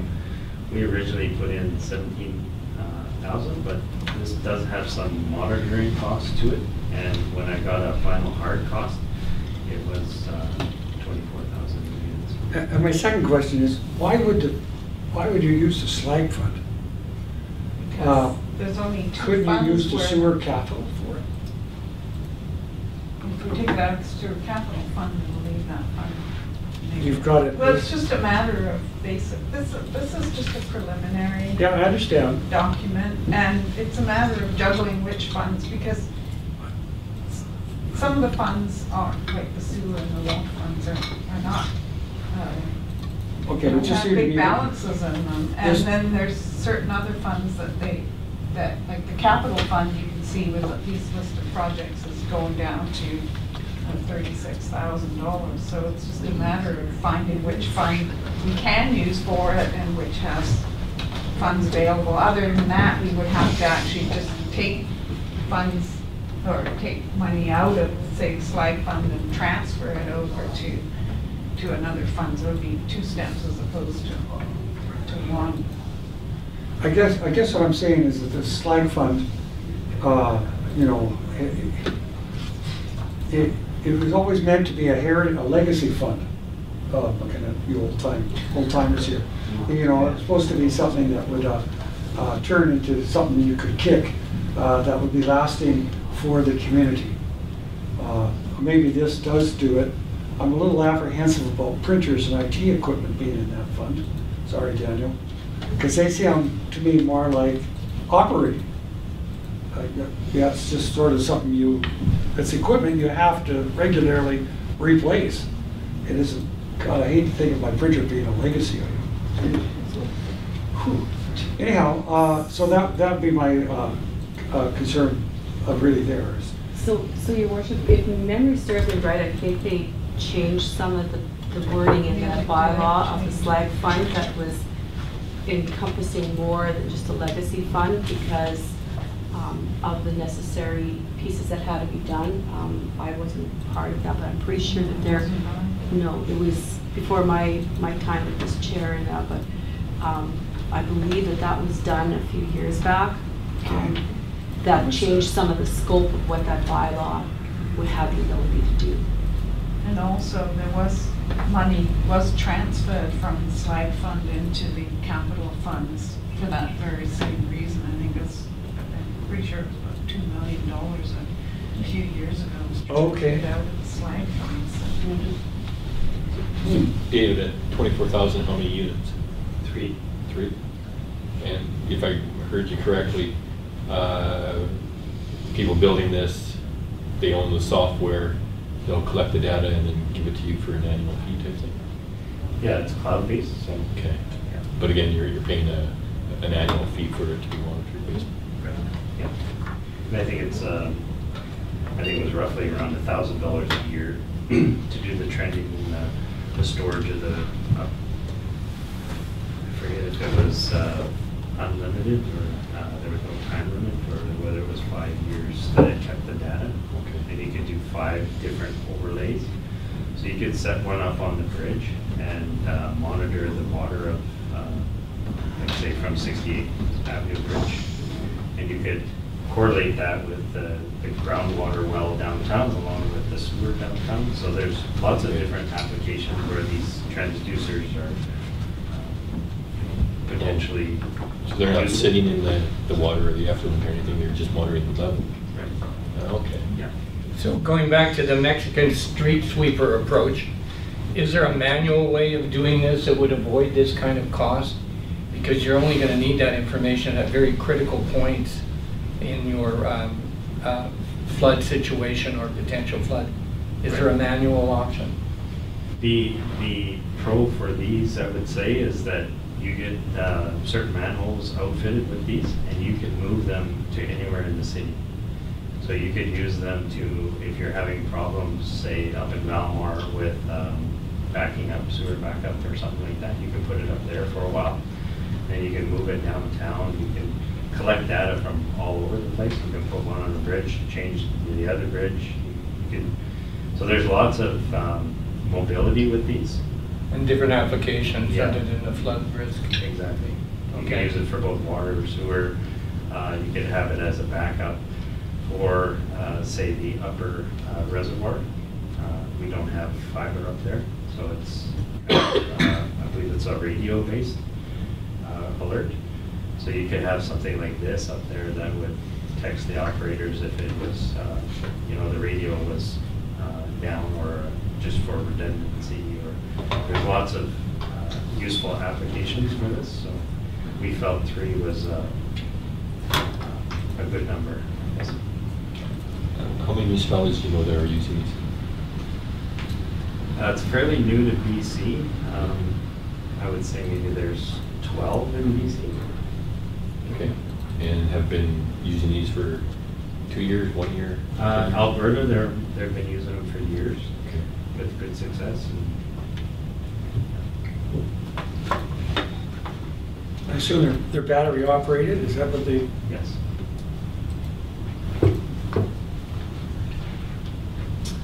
Then we have the inspection chamber installation. So this is something for the home line. So we put an inspection chamber on the property line to identify whether a backup is something for the city's responsibility or whether it's the property owner's responsibility. So any new construction, they would put one on property line, but a lot of the older properties didn't have anything. So at one time, the crew used to go into a basement and be rotting. They would take the toilet off and they would rot out.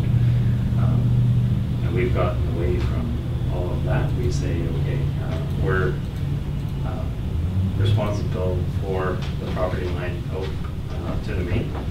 So that's what we'll look after. So we've been putting these in anywhere that's had either sewer backup issues or problems in the past that weren't identified, whether they were ours or the private property owners. So this is a program that's been in place for a few years now, and it's just going more and more. We had lots of requests with people that had issues during the flooding to install one of these, so we put them on property line. It's definitely helped out in certain areas. So how long have you been using these? 4 years. 4 years? 5 years, yeah. I'm going to guess that we haven't transferred this over to the building code to make sure any new are happening. They are putting them in for new construction. As a must or as a may? As a must. Okay, great.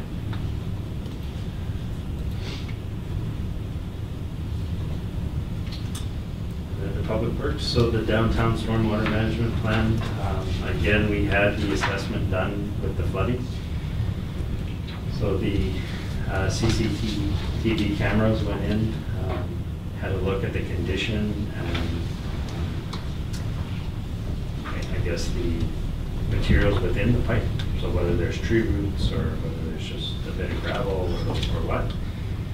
We're looking at having to replace a significant amount of the stormwater system downtown.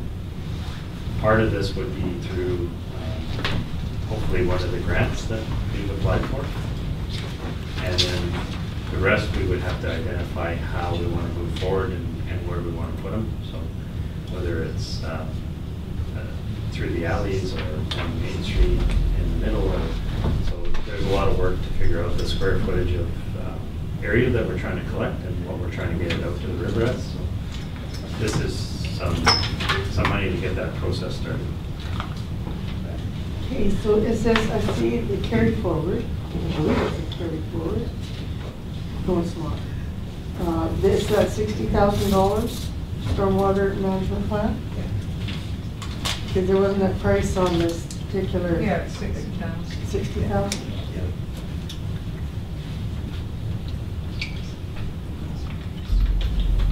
But it doesn't actually put a single drain in the ground, right?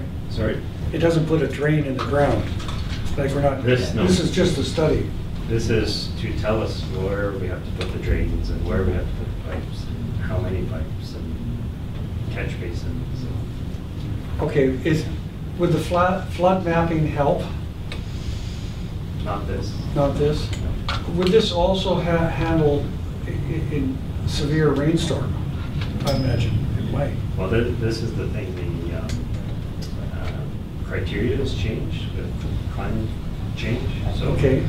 more extreme bursts of rain in shorter time periods than that. So the current criteria, even if we had a system in perfect shape, may be undersized in some areas depending on what it's picking up and from where. Right. Does this look at the flappers? Control of the backflow? Yes, this would address that.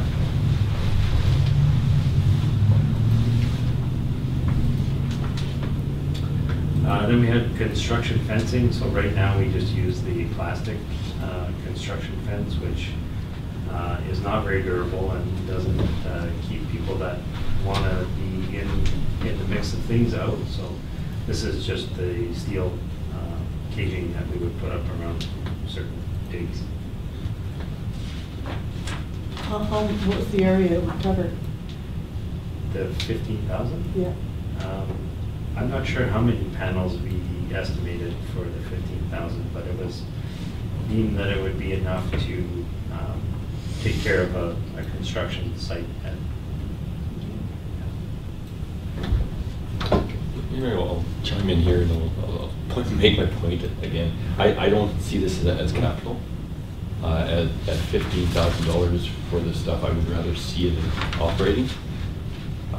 Because my understanding of if we deem it as capital, it should actually go onto your capital plan, and we should be putting $5 each year away to replace it in 20 years or whatever. And I think this is too minor for it to hit the capital process. Well, we can look at the funding sources later and see if, with some of these small projects, see if there's room in operating budgets to fund them, but they are technically capital expenses because they meet the $5,000. Yeah. So we have to capitalize them. Yeah. But Can we change that threshold through bylaw policy amendment? At 5,000, just as curiosity, because this keeps coming up. Yeah, and that's my impression is as long as you're following your rules. Again, check with your auditors and whatnot, but well, it is in our policy. Yeah.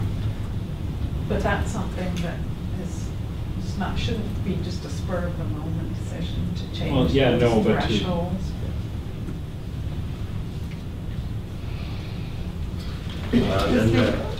Pardon me, I don't know if there's CICA rules anymore, but like, do they dictate the amount on no, that's our own policy that dictates the thresholds. But the accounting policies don't, like, by the association, the parent, they don't dictate what's...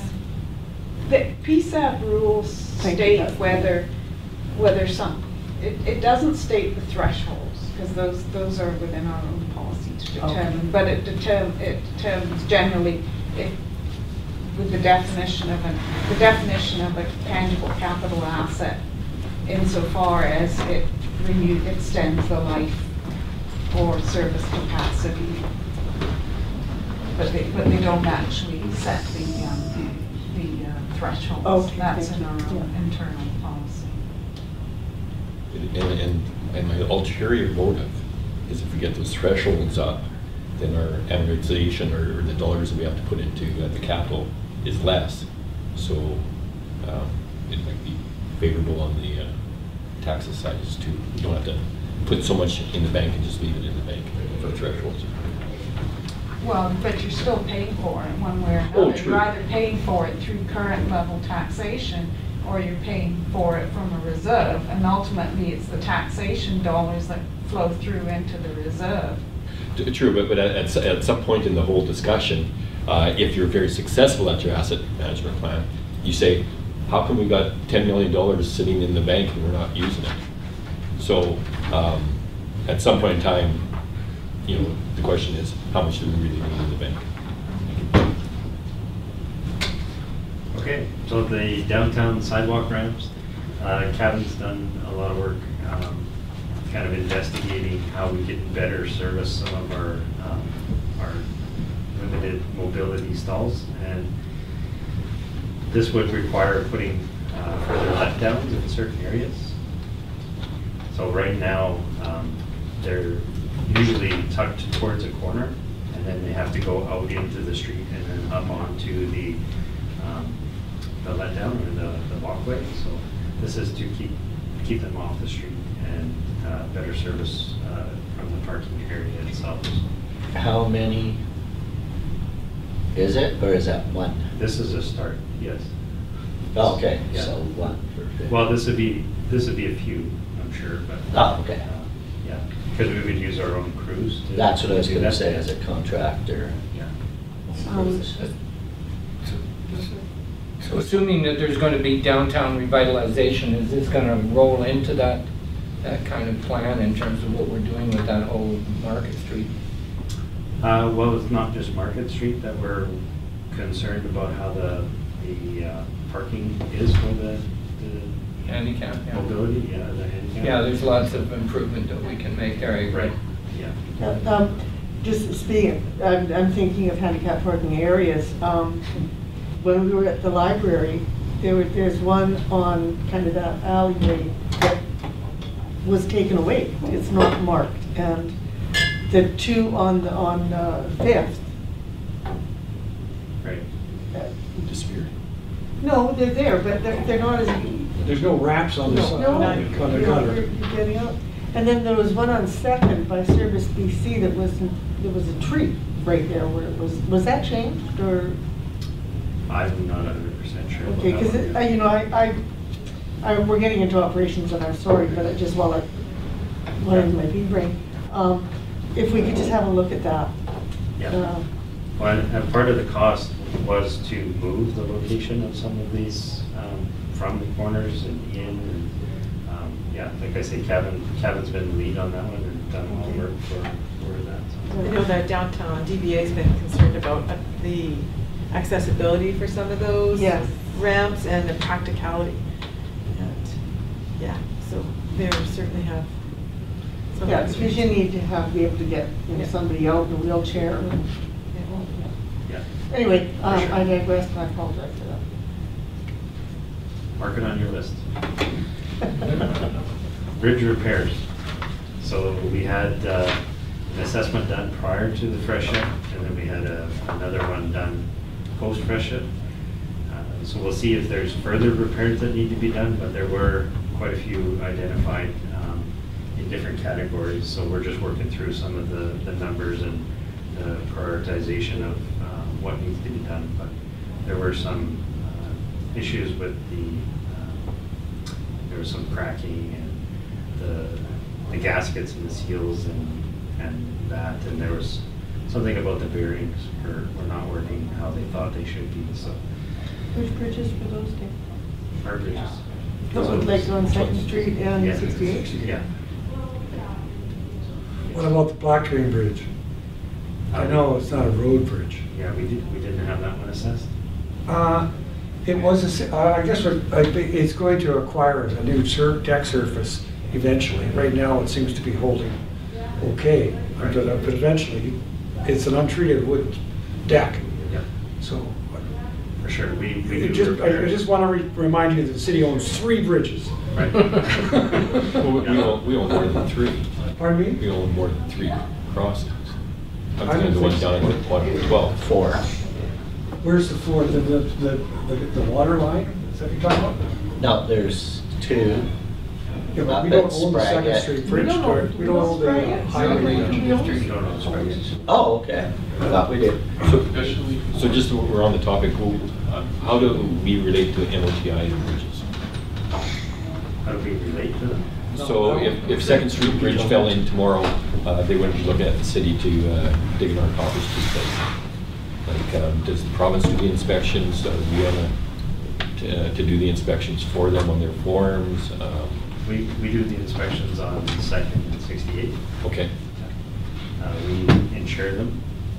We do the maintenance on them. We usually contract to the road servicing company or contractor in the area to do that work for us, because they have a bridge crew and they have training in that area. So they'll come and do kind of a real high level overview every year or assessment of it. But we did have some concerns. We brought in engineering firm to do a more thorough investigation and assessment this year. Okay, so what's the difference between 68th and 2nd? And I'm going to call it the Yale Bridge on the highway. 2 we own. And the highway owns the Yale one. So they look after everything to do with that one. It must be a relationship though, if you've got a water main hanging on it.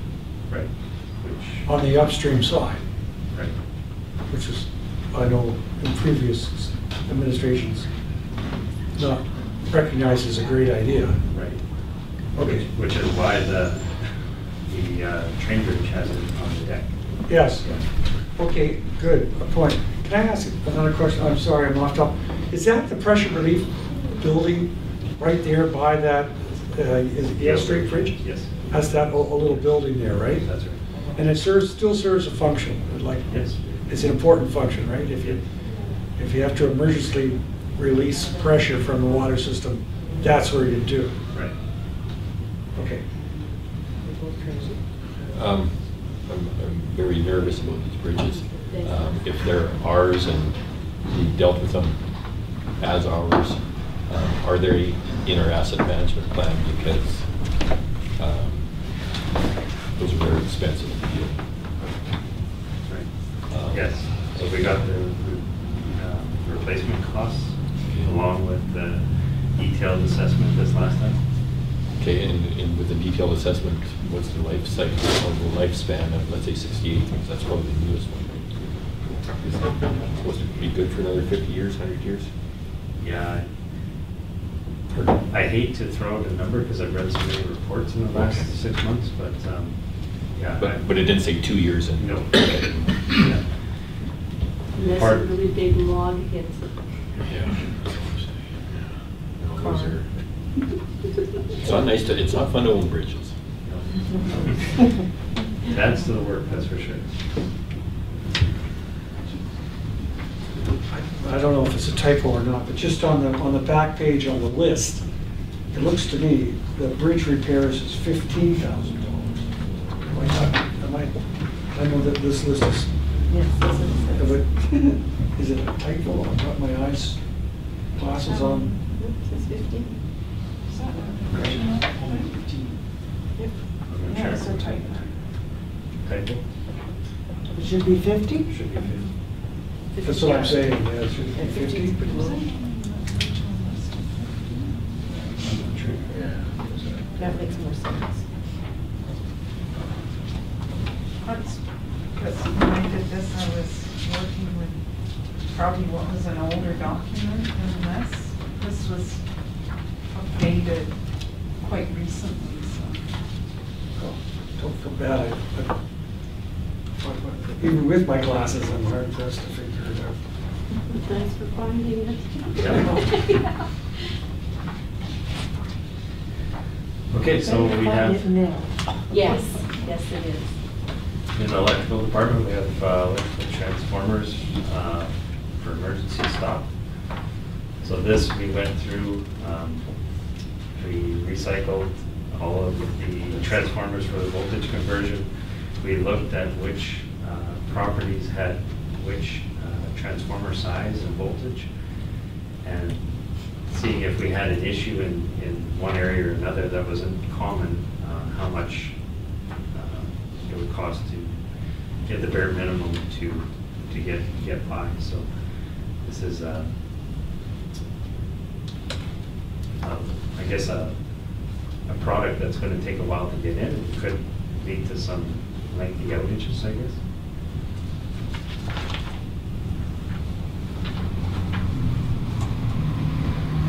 We got the system upgrades, so the pole, crossarm changes. We have usually a load of poles come in on an annual basis, which meets the threshold of capital, and we want to do a bunch of crossarm changes, so putting them together. So that's another that it says on the back page, it's 20,000, on here it says 50. Is that different? That's for all the electrical system upgrade, right? Yeah. Okay. It says pole changes. Right, so that's a contractor pole changes. So that one's coming up. So Elle, can you go back to that one, please? So, and this is the last time I mentioned it. I believe this is operations and not capital. Just for what it says, annual maintenance is a good indicator. It's not a capital upgrade, it's annual. I won't say it again. Get you a jar. That's right. So this is for Recloser for feeder 5. So we had some cracking in some of the bushings on one of the reclosers. So we're doing some work on trying to do a refurbishing program. So we're going to get one to replace the damaged one, and then try to get one spare so that we can rotate the other reclosers out of the system. Where is this located? I believe this one is on the far end of Donaldson. But the existing one hasn't failed yet. Not yet. Looks pretty clean when you compare them to some of the, like, Kathmandu and places like that. Yeah. These are good.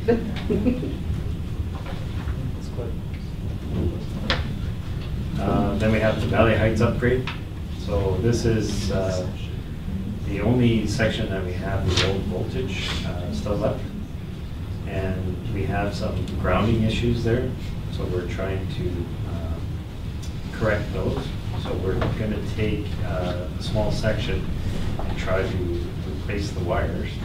And whether they're in conduit or they're not, the one section I think we're going to try to do affects 3 houses, I believe. So we'll see how that works, and if we can pull out the cables, then the rest might not be that big of a deal to change, but our assumption is that we may not be able to pull the cables out. They may not be in conduits anyways. So the little area you're talking about, just past Gina's, up that little short street where it's not developed yet, is that? Just as you come up the hill, straight up. So not turning left towards Gina's, but straight up. Yeah. Oh, okay. So this is work done by our workmen plus equipment and materials that they need. Yeah. Because we'll have to set it up, kind of anticipating that it's going to fail and we're not going to get the wires through. Because that's kind of through some other work that we've done.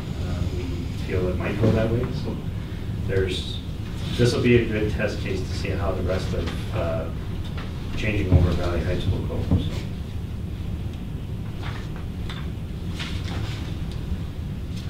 And then this is the pole changes for feeders 5 and 3.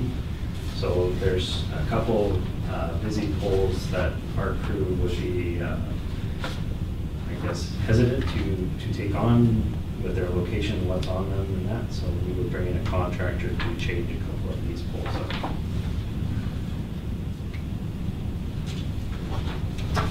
And we have the emergency repair or the annual allotment, and $100,000 for the water and sewer, and we've seemed to be using the water annual emergency fund on a regular basis. The electrical, usually it's not as, I guess, utilized. It's fairly new. And then the facilities again, $10,000 for that. It's basically things that need to be done right away and may not be able to go through the full approval of the capital planning or the meetings of regular meetings of council. So this would be a different process that we set up for the water and the sewer department, that we go to the CAO and we would say, this is the situation, we need to act on this, and then it would be reported to council. So that was kind of the streamlining of this. So we weren't hampered by our purchasing policy or our process. Yeah. And you're thinking of operations again? Well, You're not going to say that. yeah, but I am. But why we don't have an operational reserve for something like this, I don't know, but to me it would catch all for a lot of this stuff. And then it'd be great if the operation reserve, depending on the repair, turned into a capital repair and still keep those funds. And this was trying to stay within policy, but still accommodate that same type of thinking. So What happens to the money unspent? it just goes back in To general, Stays to in. the different. to the different funds, which are, again, are not. I guess it doesn't go back in, it just doesn't come out, so it just stays there.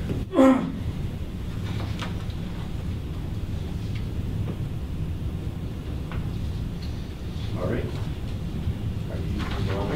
I guess the advantage of having that fund too is you could you could pay for sewer funds with money from the electrical. You could actually transfer money from different reserves or different services from one to the other. I mean, is that an impediment to this fund? You need to spend the emergency. If you had a $60,000 water bill, could you then take $10,000 from electrical in this fund? That's an old saying around here, don't you know? If you don't know where to charge it, charge the electric department. I like that. You're not supposed to know that. I kept my mouth shut. Just blame Daniel, charge electric. Blame Wayne. Just hit the button. I think this is going to be a combined effort here. Right. Okay, so this sustainable infrastructure investment plan, that was the piece that we uncovered to council in December. And this was where we were talking about doing the inward capital planning. So we're saving some dollars, getting the best bang for our buck. So looking towards the asset management plan and the amount that we have in there annually, and so it does support the asset management plan. We just came from a meeting with Urban Systems and talked about some of the pluses on that, and if we're following the SIIP, which I've got another name for it, but I'm not going to go there because it will stick.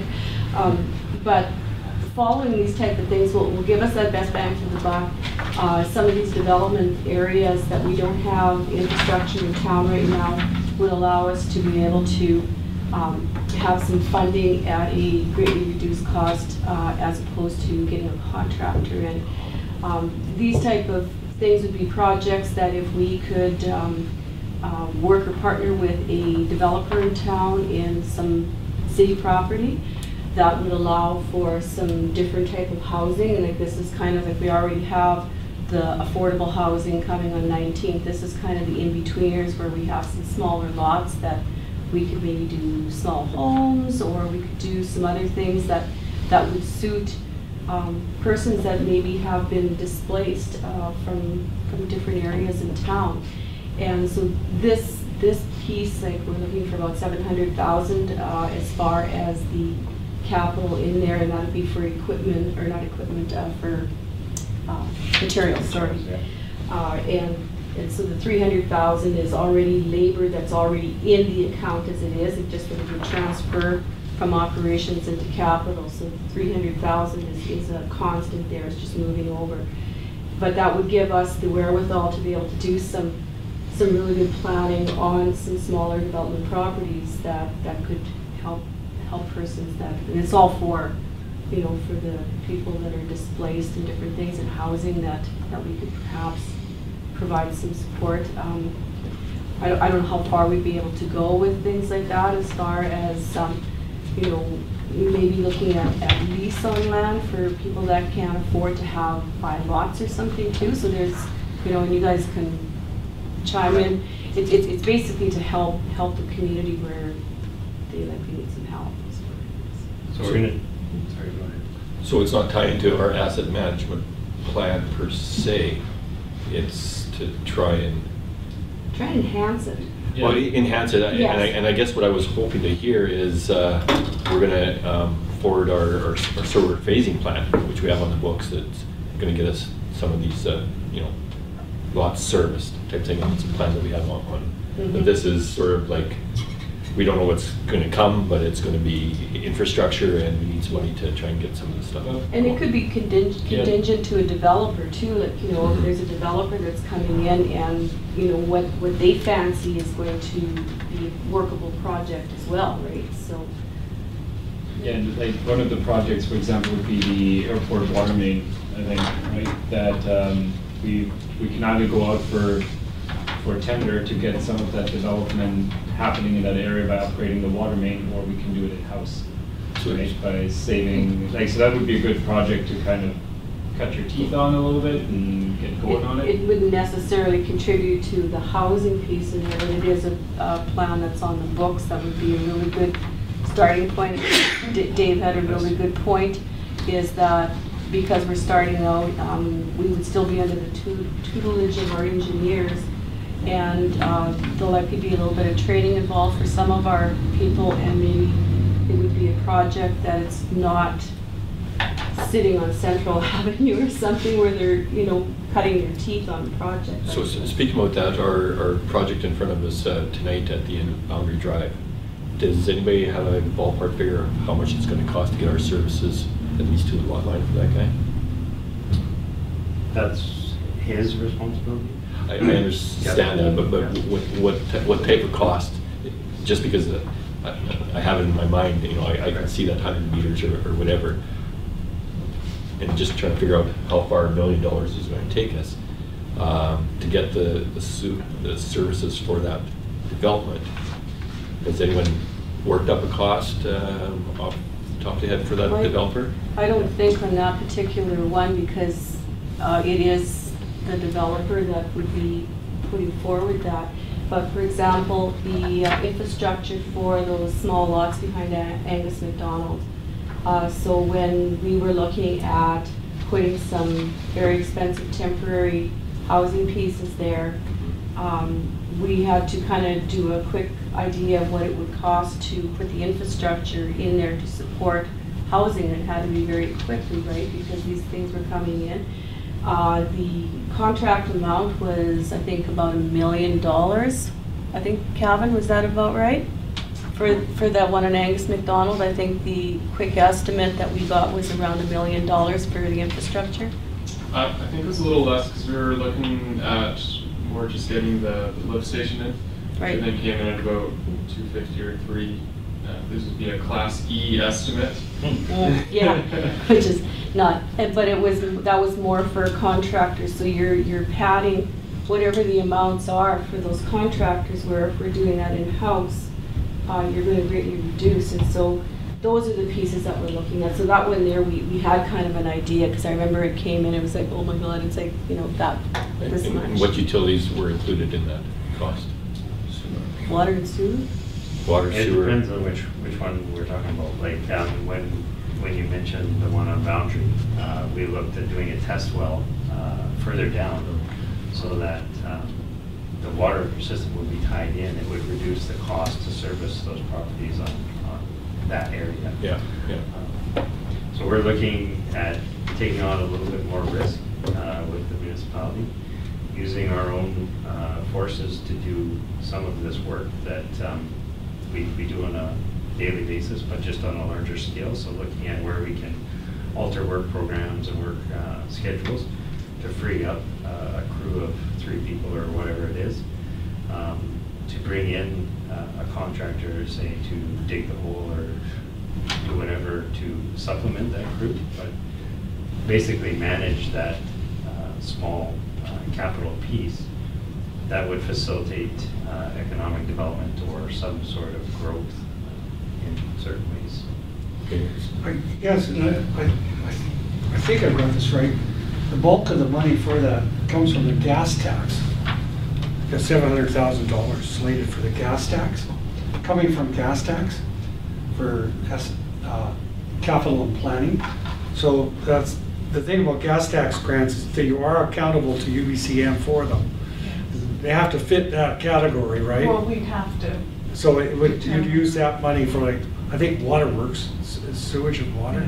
Well, the funding sources here need to be finalized, and they will be before the final budget. But the whole purpose of this was to see where our reserves are. I could have just. I see that, yeah. Yeah. And I say about the gas taxes. See what the bottom line is, but yeah, we'd have to make sure to see which projects are eligible for the gas tax. Right. And you get $232,000 at this point per year from the feds as gas tax money. Is that what? That's the estimate for. Yeah, that's the estimate. Yeah, it'd probably be a little bit higher, but that was roughly the amount we received in 2018. Okay.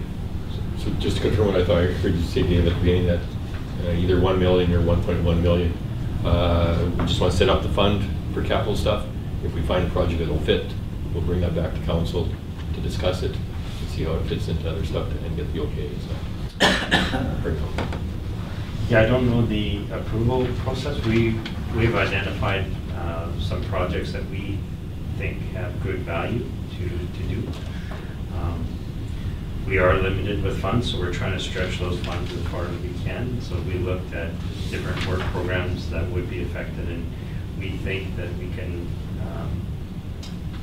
I guess, secure or say that we could take $300,000 worth of labor that we normally have and reduce some service levels in certain areas. That doesn't take away all the aesthetics of the city and the functionality of the things that we do, that we can press on and do some of the infrastructure upgrades that need to be upgraded. So some of it may be looping, some of it may be grant funding. As was mentioned up at the airport, we have secured a grant.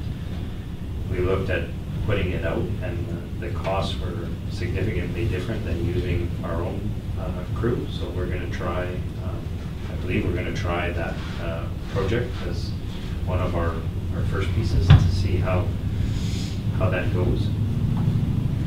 So I'm confused on what you're asking. Are you asking for money, or you're asking to, can we use our own workforce or efforts to do capital jobs? Because in the past, that was no, any capital jobs goes out of this office. So I'm just wondering what you're asking for is, let us do capital, please, regardless of the dollars, or just give us the dollars and we're gonna do the capital anyway. So as you mentioned before, with capital projects, they happen all the time within operations, because the thresholds are fairly low. So when our own crew did the sidewalk on Central Avenue this year, that was a capital project.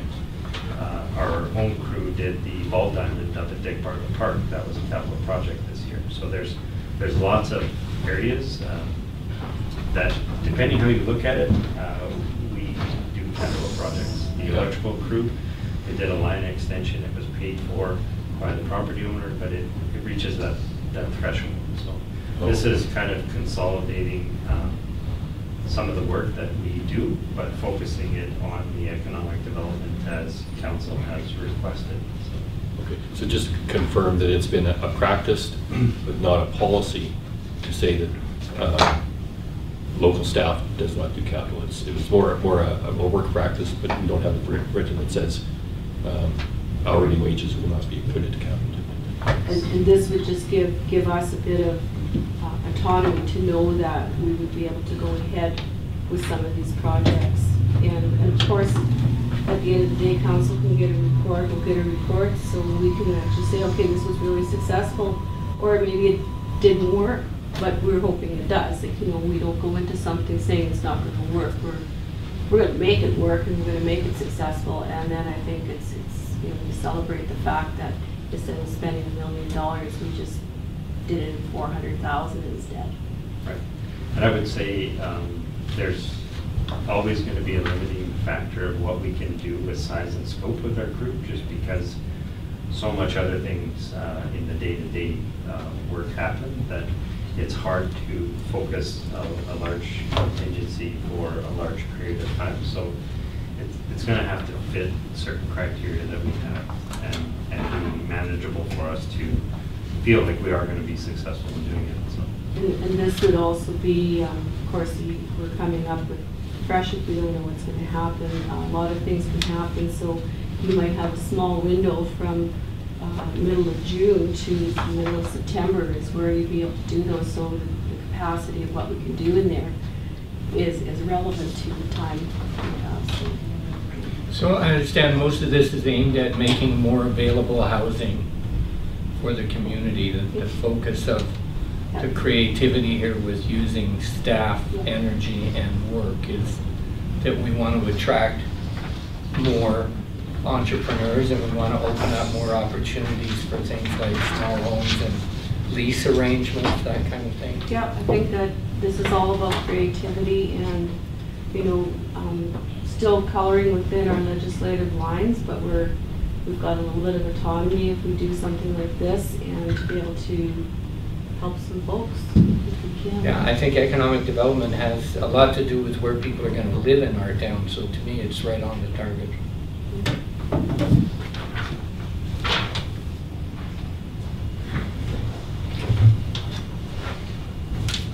Daniel, one, that's your show? Summary. Oh, there we go. Thanks, Dave. So for the new capital projects, just over 1.3 million, which we'll verify with the few notations that we have. The SIIP capital funding, 700,000. The planning, 100,000. Annual emergency repairs, 160. And as mentioned, we will try not to use those whenever possible. If there's a regular mechanism or some other way, we will, but it will be reported as it has been in the past through Diane to council, so that everybody's up to speed. Additional funding for the fuel tanks, and that was for the environmental monitoring or the assessment of the investigation. land, wasn't it, with how much is damaged? Sorry? That was not the assessment of the entire area, yeah. Yeah. See the extent of the contamination. Some carryover savings from 2018, as mentioned, that was projects such as the LED street lighting, which we got some good pricing with, and really good payback for the initial piece there. So we were able to secure the rebate, and yeah, so we were able to save about 250, I think, with that one. So I see there's the 250 that we approved for filling the gaps at Christmas when everybody was on vacation. Right. I have no problem with leaving it in there in terms of keeping the wheels rolling. That's much appreciated. I have used a portion of that for like eagle surveying and different things that happen over the holidays. So. And the national disaster mitigation plan. Yes, the DMAP. Yeah. Disaster Mitigation Adaptation Fund. So that had a requirement that we, as a local government, put in a certain amount of money every year. So this was $1 million over 5 years. So that was added to that. Okay, and that money ends up going where? To the federal government? And they come back with a plan for us, or? That's the portion that we dedicated within the grant. And so the feds are 40% and the balance is 60. So perpetuity, we didn't have 60% of 50 million, but we had $1 million. So that's our. So what do we end up with? That's what I'm trying to figure out. We'll have to wait till May or June to see what whether the grant was successful, along with the National Disaster Mitigation Plan. So that was NDMP, which was focused more from Central Avenue to 2nd Street, and some so this is, but it's not, I'm just hung up on the national. Yeah, so that's part. It's a federal provincial funding program called NDMP, National. Okay, and what? So it's a $3 million project. Yeah, so that's for banking. So that's for the flood protection work. Oh, okay. Yeah. Okay. That was just. Or 10% of that one. Right. This is a different grant than the one that went in on the 11th, right? Not the big D now. Yes. Sorry, I went out of order there. The National Disaster Mitigation Plan, the local portion was 300,000. So that was a $3 million grant that we put in 10% as our contribution to that.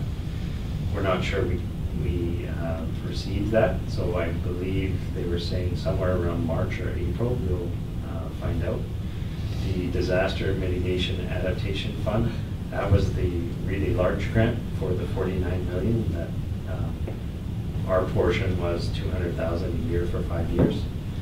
And then the emergency gaps funding, that was to put together the works over the holidays. So if we needed material, if we needed legal surveying, if we needed anything before council was reconvened, so that it wouldn't hold up any of the process for South Ruckle or the DMAF grant application or anything like that. And there's still funding So- in there, so it's Right. still an ongoing process as we go through the armoring and all that good stuff. Since I've got you here and on the spot, I'm not going when do you think you're gonna get the first rock in the water? I'm really hopeful that it's hopefully February 19th. Okay, you're aiming for February 19th? And you think the work will be able to be completed within a span of 30 to 60 days? Yes. Something like that, you don't know for sure, right?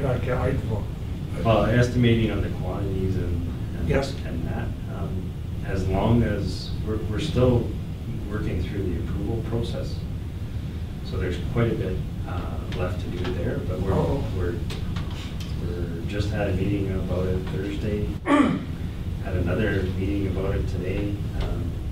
Yeah, it's front and center, and we're working hard to try to get everything lined up, and it's sounding promising. So I can't say it's 100% starting on this date, but we're... Okay, get approval from who? Well, it depends. We had the Serious Indian Band that Yes. we had to do some consultation. Graham and I actually went over and met with them.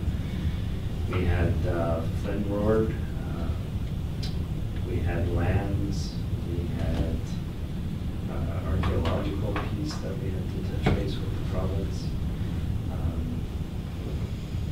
We had, who else was there? I'm forgetting.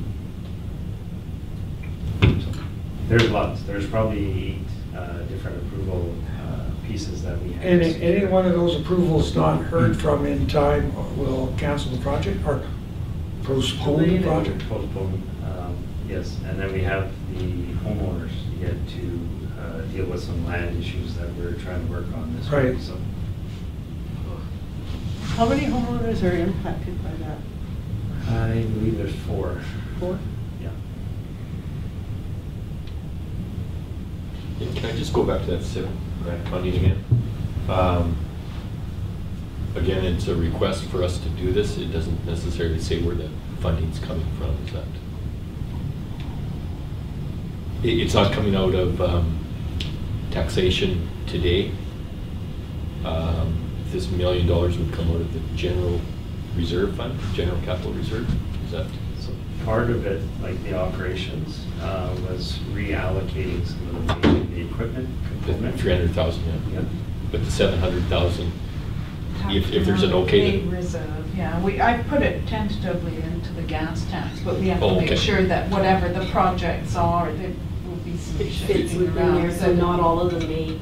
Yeah, true, but existing reserve accounts, we're not asking for 700,000 from the taxpayers today for this. No, This will- no. okay. And the 300 would actually come out of the Existing normal, labor. yeah, existing operating budget, so. I think they'd let us let us get that kind of money. Yeah. So it was done in consideration with the capital planning and the dollar amount that we felt we could support on an annual basis, so it's sustainable.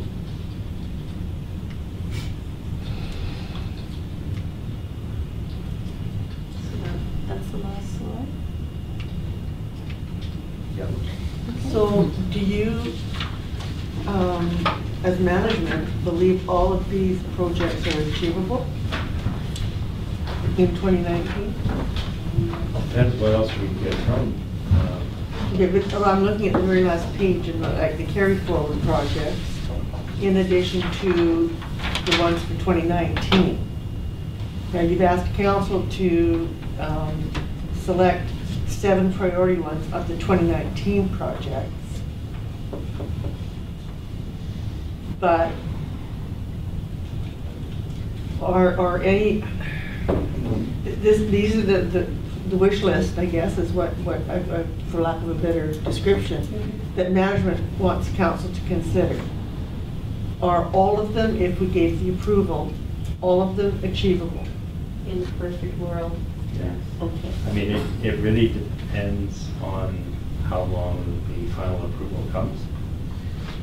So in the past, we had tried to split it up a bit, so we had half the projects go like January, and then half go in May when the final budget was through.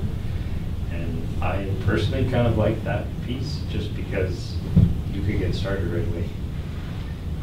We have lots going on with other grants and other projects and some of the carry forward, so I don't think that's going to be a problem. But the later it gets in the year, the more difficult it is, because some of these projects have to be done by September or whatever, just with ordering, such as like the electrical meters.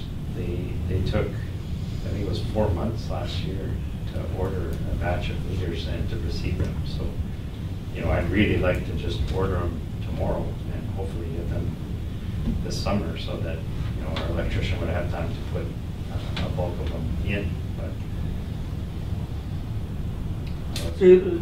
So some of these, in items like what you just talked about, you would be requesting council's authority for early budget approval to get you started on some of this? I would really like at least the meters to be early budget approval, and then council can have a look and follow the regular process for the rest. But it's So what are you looking for that approval? Yeah. What are you looking for that approval? For the meters? Yeah. It's council's wish, but like I say, there's the long lag time to ordering them, so. No, but are you gonna put in a formal request for decision? Oh, yes, I can do that if that's council's wish. I think that's early budget approval. I agree, there's so many things that are time pressing. Yeah, I know. If you feel something needs to be done or started expediently, bring it up as a separate resolution, which I think is your suggestion, Councillor. Let's do that. So if there's a couple of items, like the meter one for sure, maybe bring it to February 11th as a report. Okay. Is the deadline like Thursday? No printers.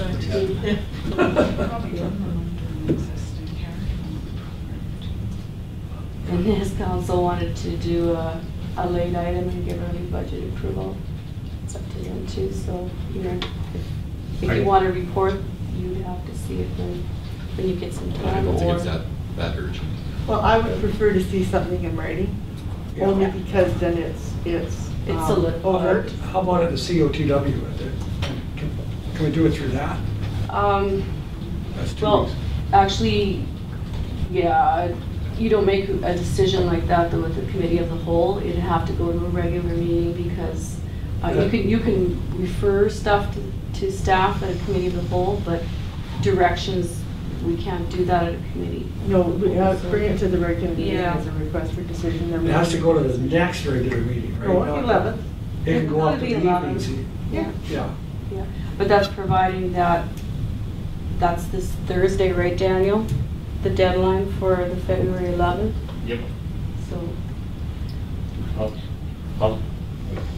I'll bring something in the next couple of weeks. Yeah. It might not be pretty, but. Keep it civil. Yeah. But as far as lead time, Dave, I wouldn't be surprised to see the OCR on that request also, the early budget request. Yes. Because it will take quite a bit of time to. What's OCR? To what do? The recloser. Sorry, he had recloser on the, recloser for feeder 5 on the top of his list for 30 grand. Oh.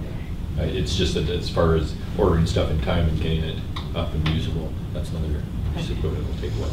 Might do reports, it might do. Yeah. I still have lots right now. The other thing I find awkward is that the fact that we haven't had the strategic plan. And here we are, getting all caught up in priorities and stuff, and trying to make decisions, set those priorities on the go. I do miss the fact that we haven't had, a chance to sit down with staff and just hammer some of this stuff out. What is the vision for the downtown? So I think I responded in council. So when you have an election, It would never be typical that you're gonna have a strategic plan before you finish your first budgeting round. You just don't have the time. But the plan is that once we get most of the budgeting pieces out of the way, that we wanna sit down and have a pre-workshop with council and talk about a strategic plan and what they would like to see. And, you know, if you want a facilitator at the end of the day, you know, what's important in that, and I think that we can have that workshop and hash that out, and then kind of find out how we're gonna go forward on that. So if that's something that would suit council. Yeah, because I mean, we've got. Most of it's already done for us with all the stuff that we're doing. Yeah. It's all done to us. Yeah. Yeah. But yeah, I mean, like, we've got training in February, we've got more budgeting in February, and April's the ATPLG. What have we got? Have you got meetings for us planned in March? Julia? No, unless we don't have enough time to finish in the next 2. So it'll take a little bit from us to get an outline together. I would prefer that we had a really good outline to give to council on that, and talk about where we're at, the things that we're already doing, and how much space is left. So I can pretty much guarantee we don't have a whole lot of space left for what we're looking at over for the next 5 years, 4 years. And so strategic plans vary.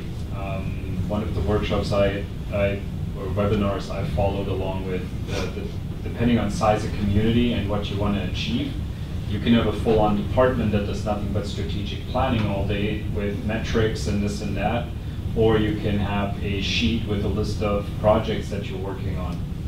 That is a strategic plan as well. So what we're doing is kind of that already. But I hear what you're saying, Daniel, but it has to be council's strategic plan. Of course. And we have to, as a council, have to support that. I'm just saying it varies, right? Like I a don't 20-page disagree. document that what we have right now is maybe not the ideal thing to bring forward right now from all of us, because I don't know where we have room. But to line up a list of projects over the next 4 years, that's a different story. Well, I think a pre-workshop would be the ticket to find out exactly what council wants, and to take and really look in the mirror as to what we have already that's ahead of us, and what are the things But we want to make sure that your priorities are agreeable to council's priorities. Oh, yeah. It's what we're already working on as part of what we see strategically. So when you look at a grant the size of the DMAP. Oh, yeah, I'm not trying to minimize or you know, but I just think that, especially for the new members of council that have no idea what a strategic plan looks like. Well, that and what's happening. I think if we can have even a workshop review of the strategic plan that the previous council developed, to give an education and a discussion, then with this information that we've received today, it's going to help to, I think, you know, to formulate what. It'd be good to know where we're supposed to be at anyway. Yeah, exactly. If we have a shared vision, it increases the likelihood that it might happen. Exactly.